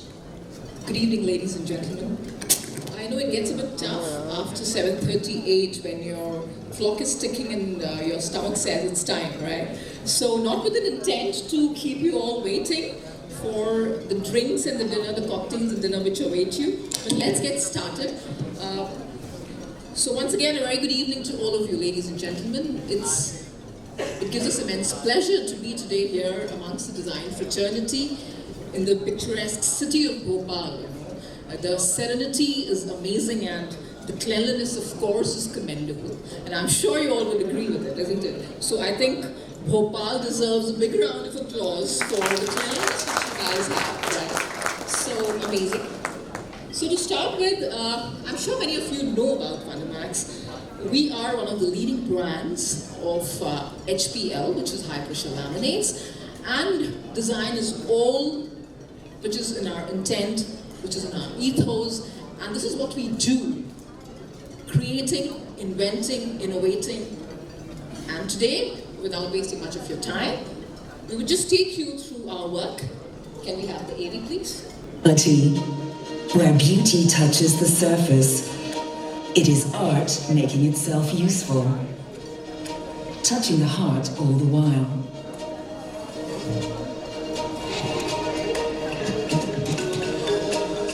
Individuality is what we want to offer. Uniqueness is what you make it. We see ourselves as co-designers of your design wishes. That's how we become partners in your success. Our origin is the book in which we turn the pages to read the future. Since we know where we come from, we also know where we want to go. Our products know it too. They want to find their way to you. Perfection is more than a claim to our skills. It is our way of showing respect for natural raw materials. Our way of bringing production and processing to perfection. Change has been our constant for 130 years, and we're doing it again. We change, we think ahead. We are open for new things, for inspiration, for innovation, and collaboration. Open for you, and open for you to create. Right, so this is in short Fundamax for you, ladies and gentlemen. Hope I'm audible. Am I audible enough? Audible? So this in short is Fundamax. We are about design. We are about imparting individuality to your projects. So to take you through, we are a part of Constantia Industries, which is one of the biggest conglomerates in Europe, and we are into different sister companies. Fundamax is, you all know it, into wooden products, wood products. We have Isovolta, which is known in innovative plastics, which goes in the airline, automotive industry. Isospot is catering majorly to the sports industry, and Constantia Services, which caters to all the internal companies. So this was just a snapshot of what we are and what are we doing. So as I said that we are Austrian MNC and we are into design, we are into wooden products. We have this philosophy of being with nature and nurturing nature. And when we say that, we mean is our products are basically from nature, and we ensure that we give it back to the nature also because of the initiatives which we have taken to ensure that we are in line with sustainability, we are in line with innovation.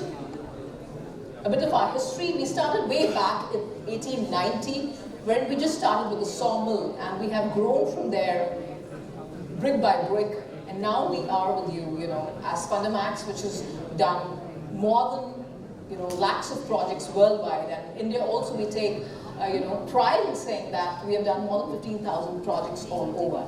So this is in short, and to tell you about the initiative Inspire 2028, it's all about all of you, the design fraternity. We say inspire to create, we say for you to create, because we work very closely with the architectural fraternity to give you the decor, to give you the magnificence in your projects and your designs. All the products which we use are reused and recycled to produce electricity, green energy. We have reduced the carbon dioxide intake and there is no expulsion of carbon dioxide from the processes which we have adopted.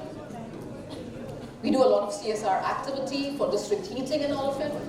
Coming on to the products which we have, in India we started way back in 2007. And we are into both exteriors and interiors. But predominantly we have been doing exteriors throughout, which consists of the high pressure laminate products.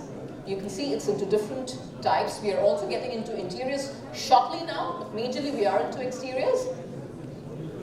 We saw the early presenters were talking about, how the system works. So ladies and gentlemen, just to tell you, and I think Architect Bhattacharya was also mentioning when he was talking about, talking in his presentation, that our facades, our material breathes. And when I say that, we are not only about the design and the beauty and the color, but we are also about the science. We ensure that we follow the concept of rear ventilation, and not only that, the sound insulation, resistance to wind, and all of it is taken care, because our system on which the panels are fixed is also very robust. And we also customize it to every project which we take and which we do. Into the interiors, you can see, we do a lot of worktops, kitchens, because our products have those attributes, unparalleled attributes, which of solvent resistant, heat resistant, and all of it. And of course, the durability and the longevity of the product is immense. You can see the products. We are also into cubicles. So anything which you think, needs a surface, needs a covering, you can think of Fundamax, because it's widely used in cladding, both in exteriors and in interiors too. Coming on to a few projects which we have done.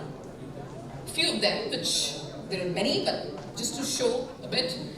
This was one in Lucknow which we did. You can see the perforation on the facade. So all this is, it gives you a lot of, we impart a lot of freedom to you to play with the panels, to play with our product. You can do a bit of perforation, you can do different kinds of grooves. So many things can be done. Again, the jali kind of a system which can be done with the panels. In Kerala, one of the projects in Ahmedabad, where you can see this as well.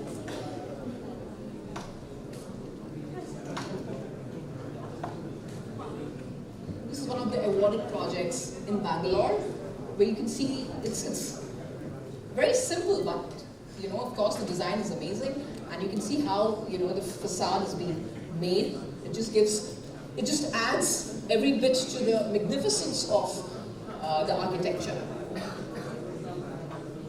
A plain Jane, I would say, but white has always been the color and the decor of sophistication, and this is complete white, again a project in Bangalore. Residence, again perforation, which is there on the facade.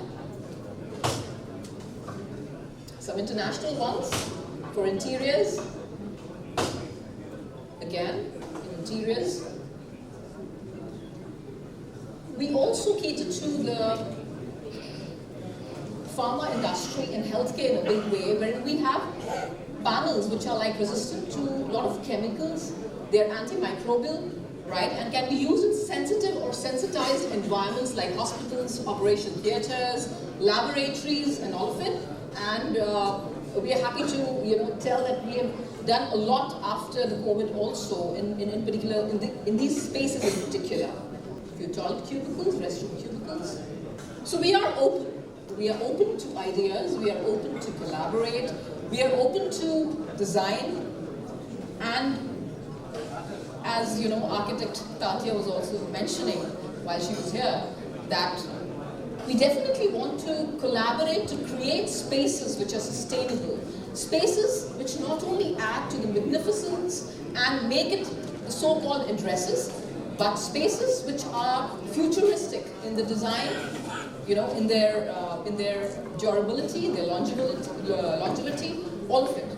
So we will again play a short AV to show you a few of our projects which we have done, just for you to understand that how closely we work with the design fraternity and the kind of work we have done through our projects, which will speak for itself.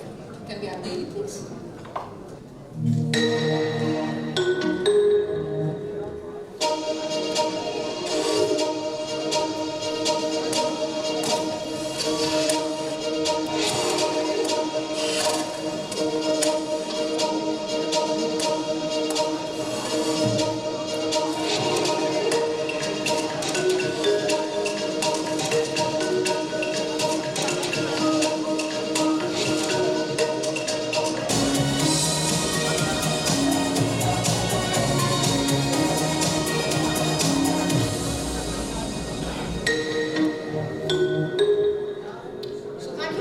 gentlemen, ending with a note of let's collaborate to create something which is for the future, something which is, innovative, something which is adding every bit to the strength and durability, and something which sustains. So thank you so much, ITP, and thank you everyone for being a very patient audience, and hope you all have a great evening ahead. Thank you so much. We have an entire another panel discussion, and it promises to be just as exciting as the previous one.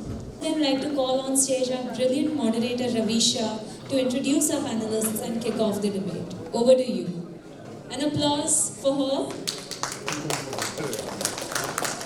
So I guess you got your stomachs a little full, so please settle down and cheer the young gen. They're all your age and they all are techno savvy and they're all waiting to discuss with you. Everyone on the counter, hello, let's settle down. Look forward, yeah. So let me introduce. Let's start with our young gen, the future of India and Madhya Pradesh, and let's start with Nitin Sable from Blue Star.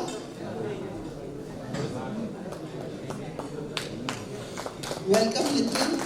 Nitin, again, needs no introduction. He's from Blue Star and he's been with us in Bhopal earlier, just a month back. So welcome again. I'm really sorry about the goof up on the last panel. I don't know what came over me because of showcase. I think I must have met at least 100 sponsors in the last 2 months, Partha. So I'm like, so confused that Ashish and all of them know how we've been like so involved in showcase. Very nice to see you, Mr. Saxena. Welcome. And we've got Shweta Oja. Shweta is a product designer. She's a lighting designer and she has a company called Cleate, and Shweta is doing extremely well and has recently participated in Aztec Bombay and also doing other shows all over the country. It's Cleate. Okay. Sit Shweta. Then we've got another young woman, Priyanka Mishra. She's also an interior designer and has her own furniture brand. And Priyanka will tell us more about her furniture brand and the lovely work she does. Come, Priyanka, you can sit next to me. Then we've got two young Turks of Bhopal. One very popular with you all. I'm sure you will give him a round of applause. Kulveer Singh, the managed boy. So Kulveer is also having a thriving practice, and we're looking forward to having an engaging conversation with Kulveer. And last but not the least, we have Sahil Khimani, the second gen architect of Bhopal, son of Mr. Dinesh Khimani. Not a very nice introduction to give, but we'll get there in our conversation. Yes, no, we'll talk about nepotism. So Sahil is a young gen architect and a lot of other things to discuss with Sahil. So just getting right into the conversation. So again, miss my papers. Can I have my papers? Thank you. There's a notepad.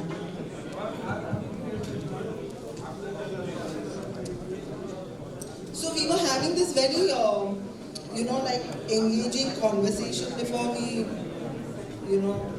settled down, and we thought let's know each other. And I think while we were speaking, we got to know a lot of interesting facts about each other, and let's see how we can, get into this conversation. So you are a young gen, still heading towards to, create an impression.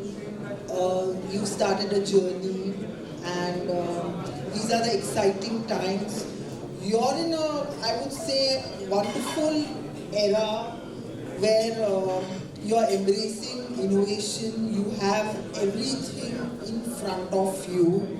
I mean, there was time, I'm talking about myself. 25 years ago where we were just getting used to maybe AutoCAD and the concept of computers. Drafting was slowly drifting away, but it was still part of our lives.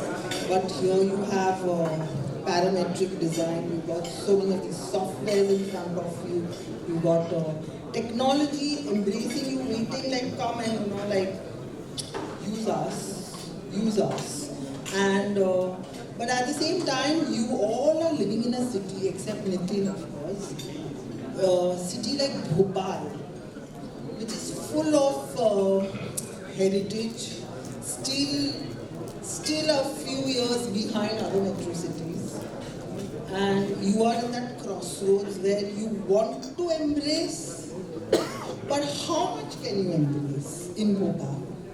So my question to you is, especially the Bhopalis, then Nitin will have a separate one for you, is what do you think, how difficult is it to embrace technology in a place like Bhopal?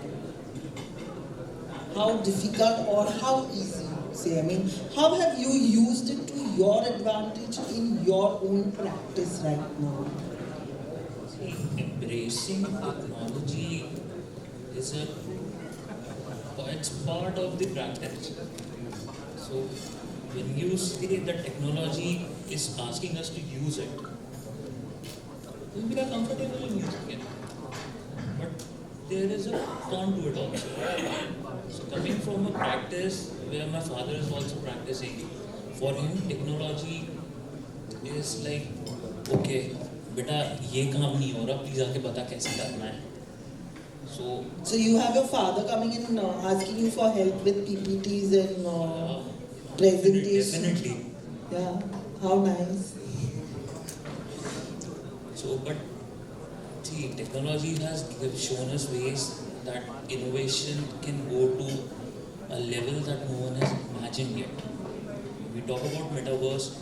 There are things that are coming up that even for us as practicing architects, they are surprising. For example, students who are studying or whatever they are doing in the classwork is way beyond what we used to do on sheets. Yes, that's like what Manoj Chaubey said later. What is now is going to be. But still, I mean, you can't just give up. You have to move on. No, we can't give up. We have to move on. We have to adapt to technology. But how easy is it for you to get to get going with this technology and these softwares in your office? Is it easy to find people to use these systems? Is it easy for you to work with these? Are clients also ready to allow you to do these new kind of designs with these systems? See, clients they agree to what we say to a certain extent. Like for the client, when we say his constraint is the budget, we have to use technology and design things that are budget friendly to the client. We can't go beyond a certain point and say कि boss ये मेरा design है, मैं इस पर fix हूँ, आपको ये लेना ही पड़ेगा. We can't do that. As far as office is concerned, we get a lot of new kids who come for interning. They know the software in and out, preferably in a way that suits their style of working. Not yours, but theirs. Correct. So their efficiency is more than yours. Correct. But we can't be totally dependent on them also for doing every work. So then do you have to slow them down? Yeah, we have to pull them back. We have to hold them back. Boss, thoda fast जा रहे हो, please come back. Come to the same pace that we are on. So my next question to you is Priyanka, that Priyanka, you are running a store which is, completely, I would say a style that is classic, which is timeless. You have bespoke pieces of furniture that have been handcrafted. A lot of labor goes in, a lot of skill and craft goes into every piece of furniture.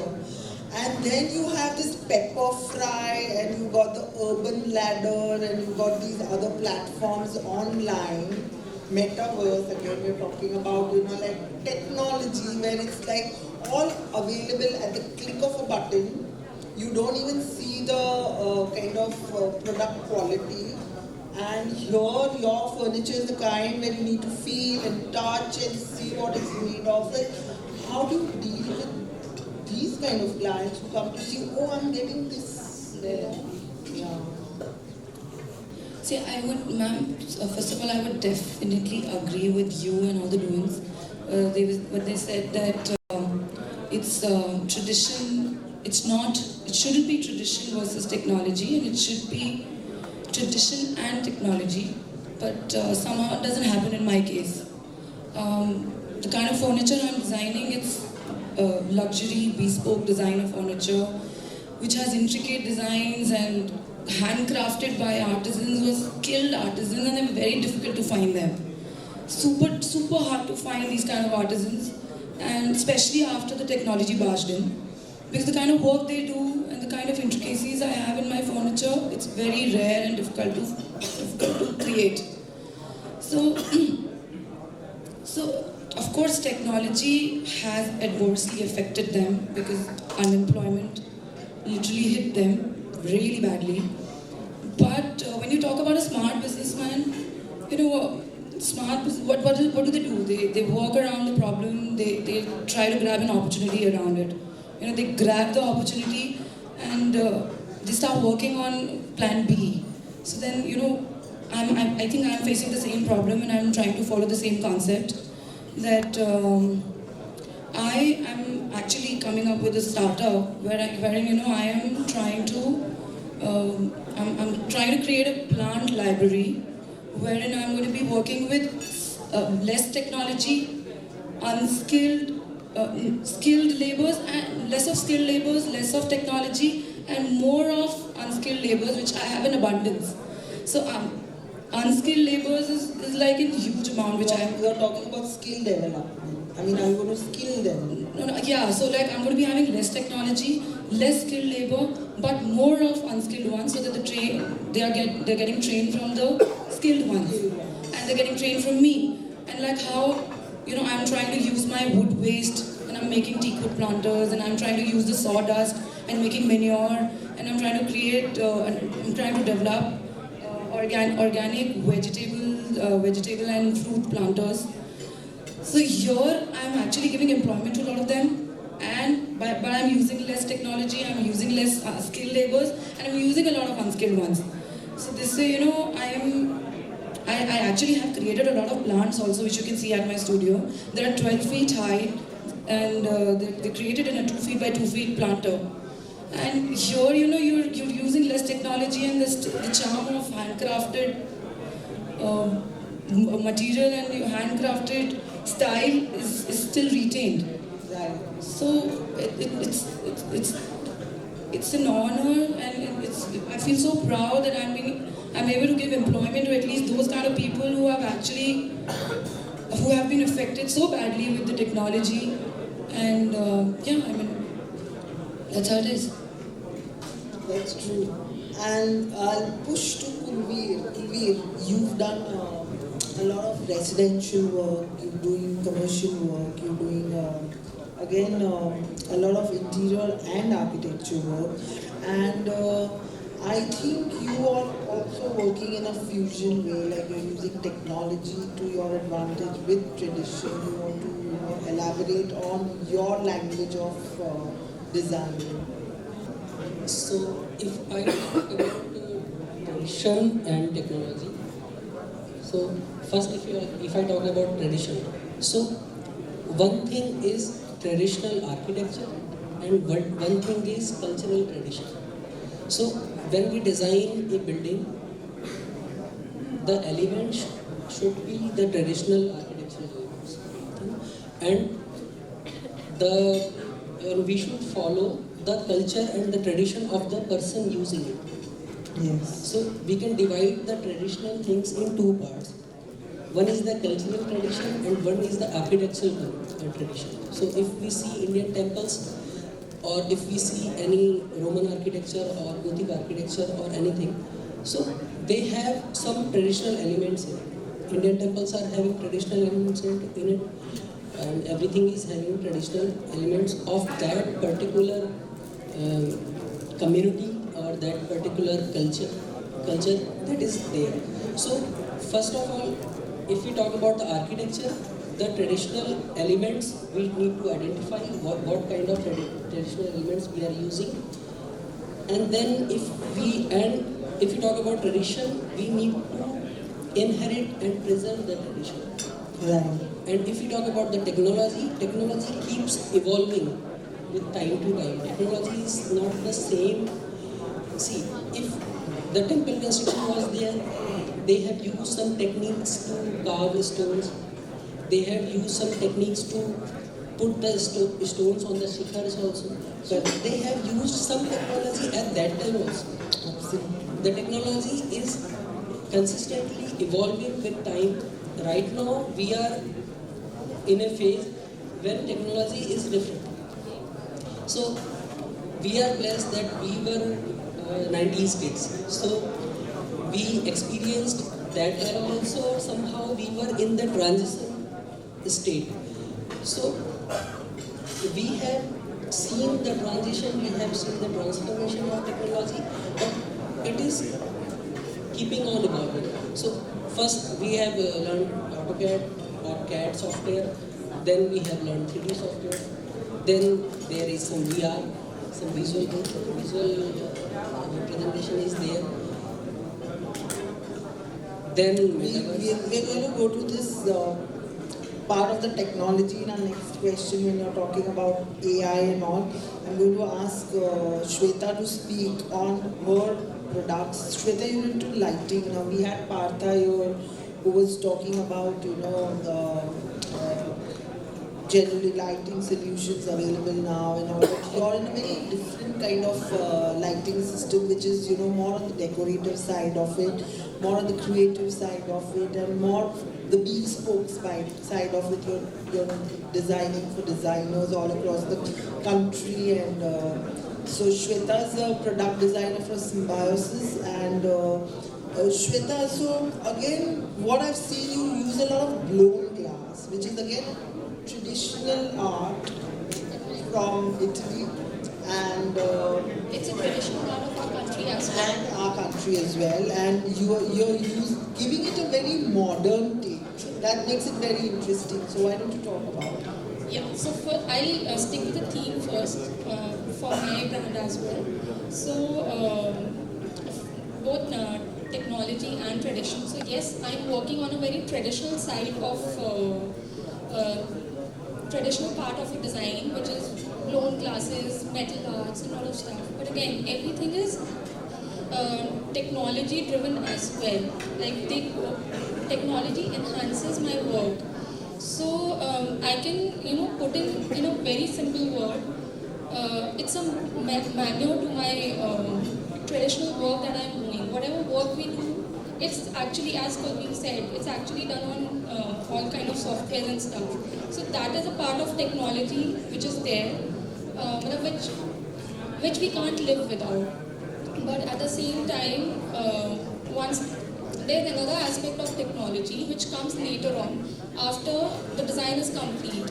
So the thing is, how much technology is accessible to the customer is the more important thing. Like not in terms of how should I frame it? More in terms of accessibility, in terms of money, as in the budget. You can add automation to it. Everything comes down to budget. Yeah, everything comes down to budget, and the problem is everyone wants because these automation and stuff, it actually saves the energy and it is a sustainable thing. But then the customer, like especially in Bhopal, it's not as per their affordability. So that is something which we think we are having a big gap. So even following the traditions in terms of like in our designs, we are still not able to cater to that part of designing where technology also plays a very important role.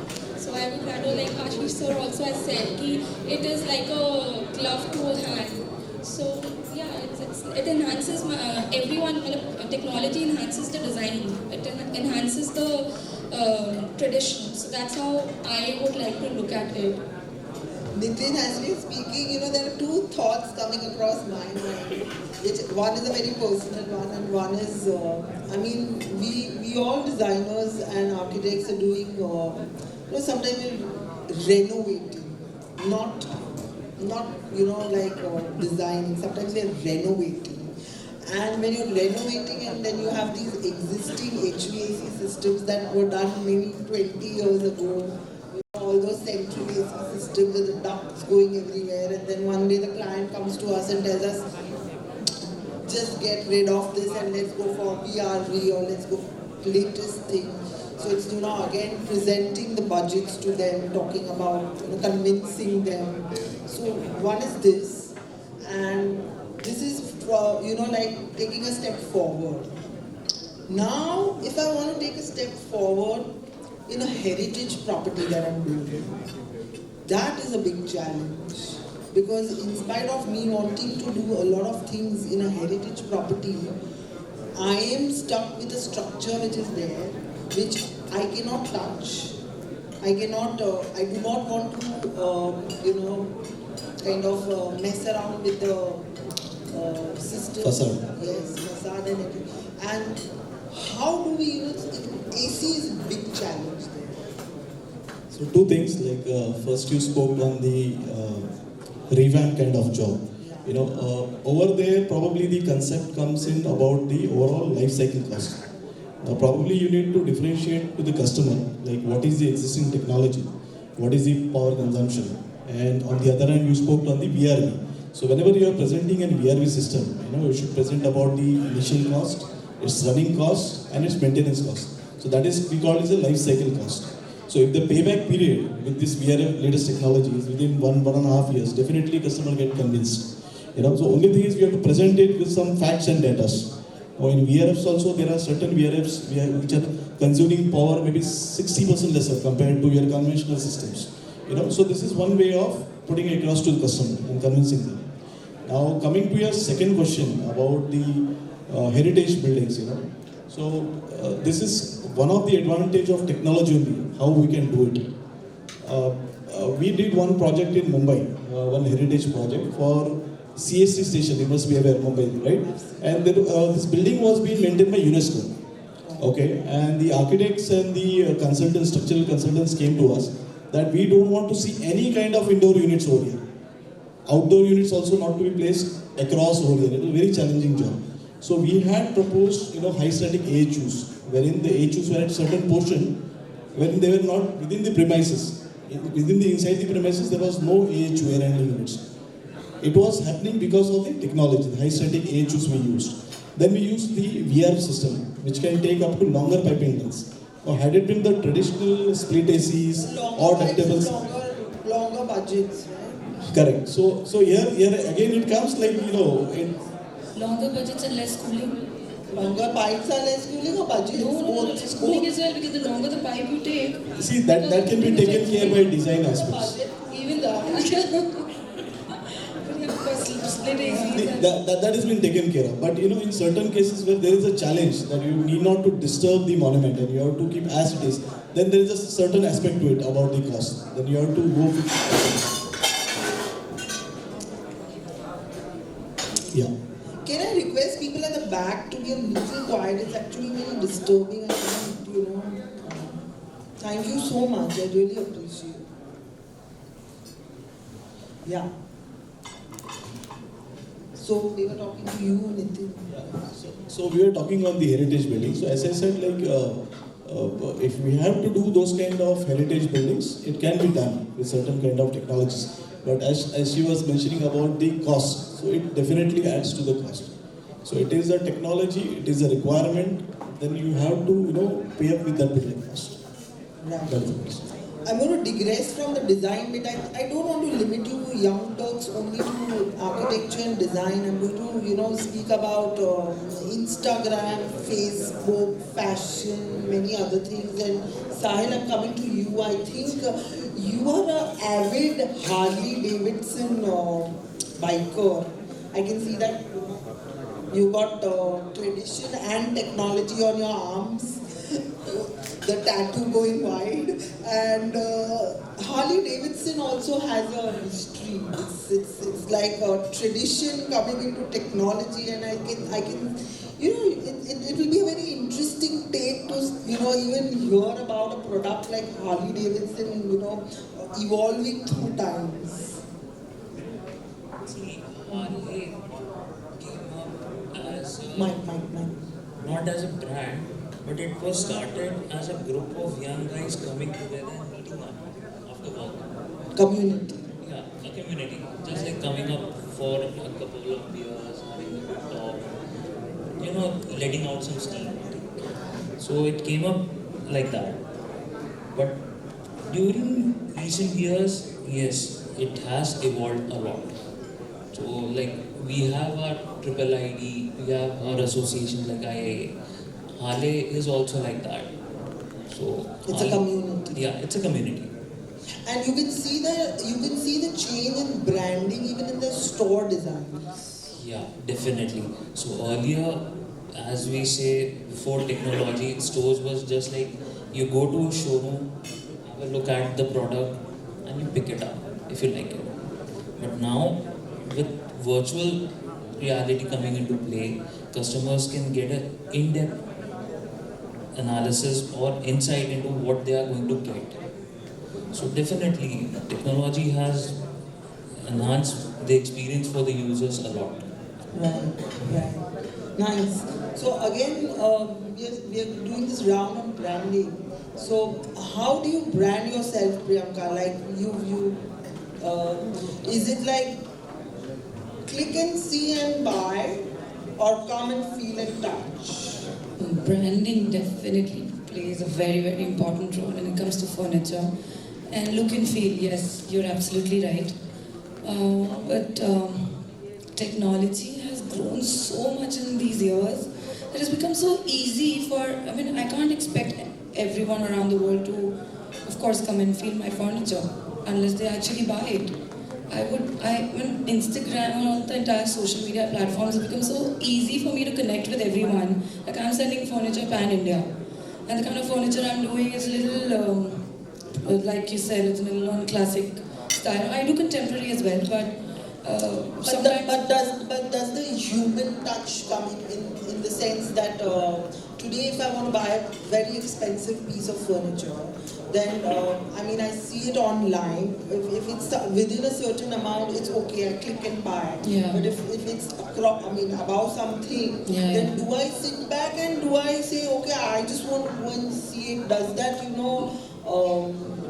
kind of bring you back? No, thankfully it's not happening that way. I have, of course, I have sold a lot of expensive furniture also online. Like I said, technology really helped. The kind of videos and the kind of pictures probably I've posted on Instagram. So it helped you as a brand? They helped me a lot. Why? Because then, if I was saying that I'm using a single plank of wood, and what I really wanted, if I'm using a single plank of wood, whosoever wants to buy them want to look and feel. But when I'm actually making the kind of video and I'm showing that yes, it's a single plank of wood and this is the kind of color and style I've given to the furniture, they are actually convinced. Right. And then they click and then they're like, okay, give me the dimensions and all. Same thing to Kulvi. We were at a place, once where we didn't have the mobile phone and could document our sites. There was a time, maybe some sites that I have done 20 years back, I don't even have pictures of. There was no mobile, there was nothing, and we just moved on. It was more about trust. And, okay, she's a good designer, he's a good designer, let's go to them. Word of mouth played a very important role. But now it's not just word of mouth or, trust. It's more about what you're showing, jo dikha wo bika.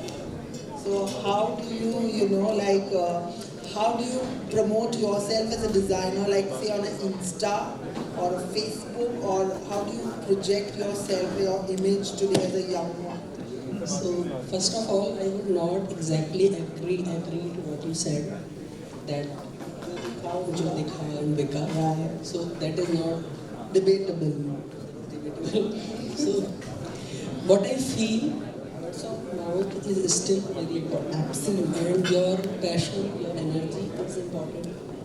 But you have, these youngsters who just take these live videos going on Insta and click, oh wow, that's damn good, little cheap shots, little bit of, So how fast is Dikha and how resilient is this? So I can tell what I am experiencing. I can tell what I am experiencing, not what others are doing. So we get projects from workshops, and we need to present our projects. We need to showcase our projects sometimes. And if someone is coming to me, or if someone is hearing about me, then I need to show something that this is our compiled work, and you can refer and you can understand our style, and then you can decide that whether we are suitable for you or not. So it mostly comes with the word of mouth, and mostly comes with the previous clients, and with our energy and with our passion. People are inspired with sometimes with our passion, sometimes with our work. So it is like both. Shweta, I think branding is again very important for your line of things, and how has being on these social media pages, and promoting yourself helped you? I think Instagram has been my godfather or godmother. That's what I can say, because that has made me reach to people outside Bhopal. I had this upper hand always in Bhopal by word of mouth. I've got many projects. But going out of my comfort zone, out of my comfort city, is something which I would say it's only because of Instagram. So yes, but again I would say it's still not, I get queries and stuff, but after that it's a lot bigger task to convince the client and to build that trust with the client. Whatever we are designing, whatever we are showing you as designs on your phone or on your computer, that is what exactly would come out. So that has happened over the years, mostly over last 2 years or 3 years, that we have built that trust with customers. So yeah, but for me, social media has been the biggest supporter. So yeah. I can't ask you. I kind of agree with Kulveer as well that word of mouth does help. Instagram did help us, like me and Shweta, of course, both of us have been delivering things pan-India. But when it comes to a city like Bhopal, Instagram is okay. Like I have a presence on Instagram, whenever I talk about my interiors, whenever I talk about my furniture, people quickly, surf and they're like, oh, you have so much of followers and whatever. But when you especially talk about Bhopal and like how you asked what's our take in a city like Bhopal, it's still the word of mouth when it comes to interiors, also when it comes to furniture. But then you are just limiting yourself to the city. On Insta, you have the kind of, I'm just debating. So yeah, it's both way. The whole world, Absolutely. But especially when you want me to say about a city called Bhopal, only Bhopal, it's still the word of mouth. It's still the word of mouth, and it's not Instagram only. For Bhopal, I would rather say it's actually people want to come and touch and feel your Yeah, absolutely, yes. Bhopal people don't trust on Instagram. Because they have seen I think you're being a bit biased towards Bhopal. No, because they've seen my furniture on Instagram and then they call me. In Bhopal, you're saying that. But you have trust. Call me and they're like, we want to come and see your furniture. They've seen the stuff on Instagram, asked for the prices, done everything, but then they're like, oh, we're from Bhopal. Pepper fry. No. Thankfully not, because then they know what they're buying. But then of course. Yeah. Nitin, I can't talk to you about branding because you are a brand. I mean, you're one of the largest brands in the company. We will allow our sponsor to speak, right? Okay. So, Nitin, tell me, Blue Star again, going towards Leeds in a big strong way in the last 2 years. So let's talk about sustainability. See again, product-wise, we are developing a lot of energy efficient products. Like today, we are developing chillers, which are having the IKW of 0.3 kilowatt per ton per hour, which is one of the lowest in the industry, which definitely helps in scoring the lead points. That is point number one in terms of product development. Secondly, as an organization, we also support lead consultancy in certain case-to-case basis. Okay, we do have our internal lead accredited professionals. We have almost around 30 lead accredited across the India, and it definitely helps us. And we also work hand in hand with IGBC, with BE. So whenever there are certain new energy norms which are to be implemented, like if you find this star rating is up till now only for split ACs, but technology is going towards star rating for chillers as well. So whenever such kind of inputs are required by the government bodies, we as an Indian manufacturer, we are the first one to go and submit those detail and develop the products in line with that particular thing. So that is how it is. So I'm going to do a quick fire round, can I? Yeah. So the quick fire round is that what has worked for you, tradition or technology, starting with Nitin? Of course it's technology, because technology has helped multiple benefits over tradition. Just to give you a small example, 10 years ago, power consumption and today's power consumption, there's a 70-80% kind of difference. If you want to connect to a rural market sitting out over here, you can do that. That's the technology. So I will definitely go with the technology. Shweta? My philosophy is tradition, but technology is something which is making me move forward. So yeah, both. For me, it will always be together, like tradition and technology. Right. Kulveer? Keeping the tradition and moving learning and adopting the technology. Right. Both, definitely. I'm trying to keep them hand in hand. Somehow I feel tradition and technology should go both hand in hand, but technology should not, like I should say, we can say technology should not be on the forefront and tradition on the back front. So technology has to adapt to tradition. Moving ahead, that would be the synergy that is required. So again, going back to the pandemic, 2 years, I think technology saved us, saved the children from education, not being deprived of education. They saved the education systems. That means we were saved with medication. We were saved with I think 2 years gave us a very good lesson on where technology takes you. And not only education. At the same time, I think it's us in India who practice traditional medicines, who practice traditional well-being. So I think this pandemic has been a great. What's your take? See, pandemic has taught us a lot of things, and especially for architects and designer, I think it has shown us a very good thing, that the line between spaces has been blurred. Interesting.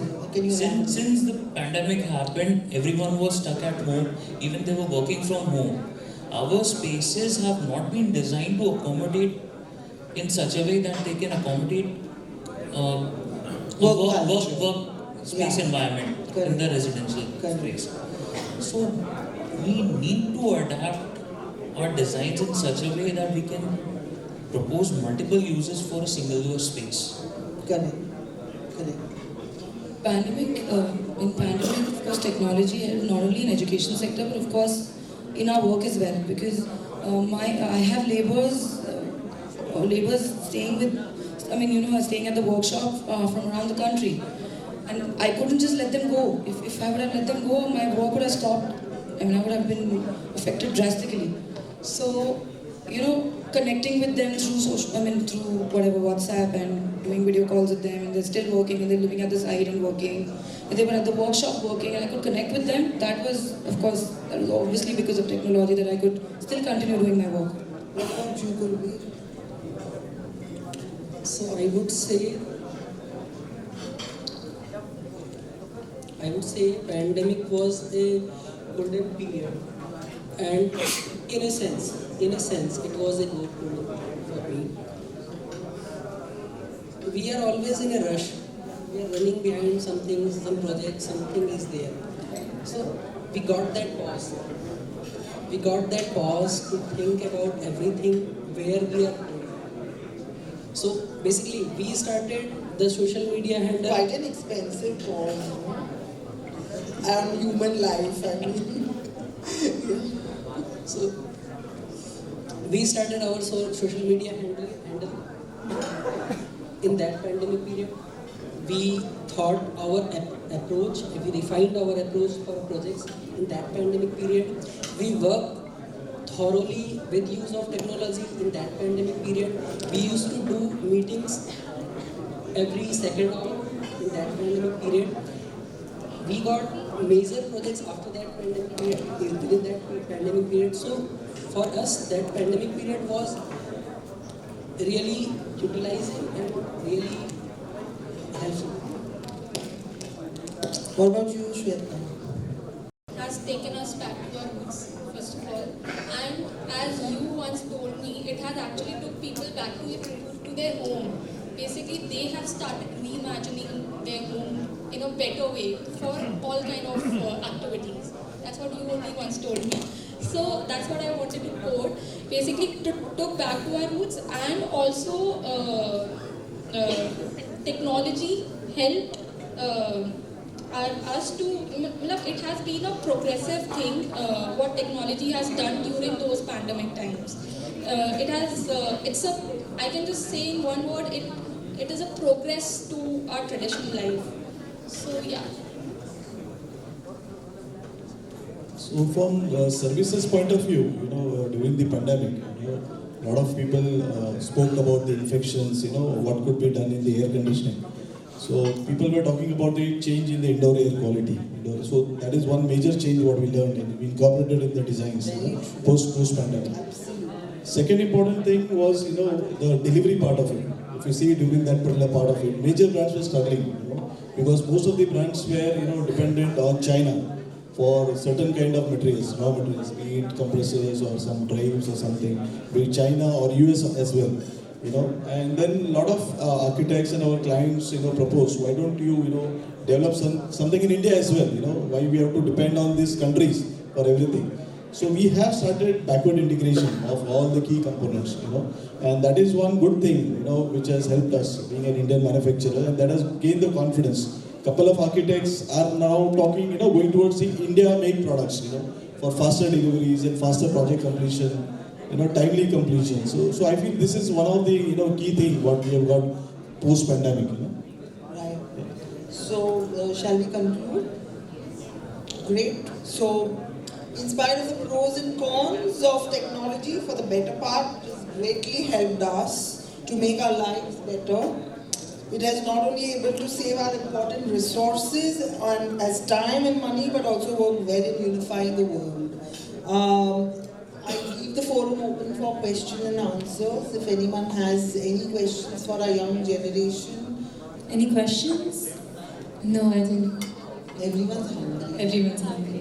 I'm sure the speakers are hungry themselves. Sahil, Priyanka, Veer, Shweta, Nitin, I mean, real pleasure. We could have gone on, but the buzzers were ringing, so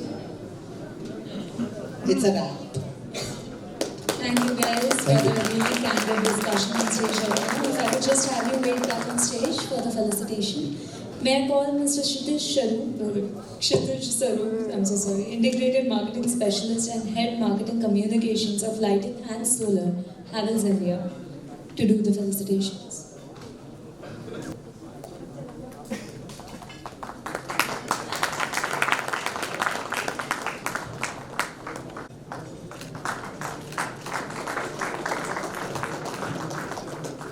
Guys, you could have louder claps. You've all had food in your mouth.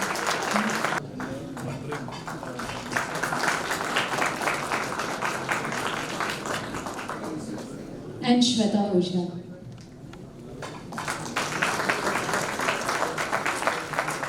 Invite on stage Mr. Ashish Bhattacharya to share a few concluding notes for the crowd.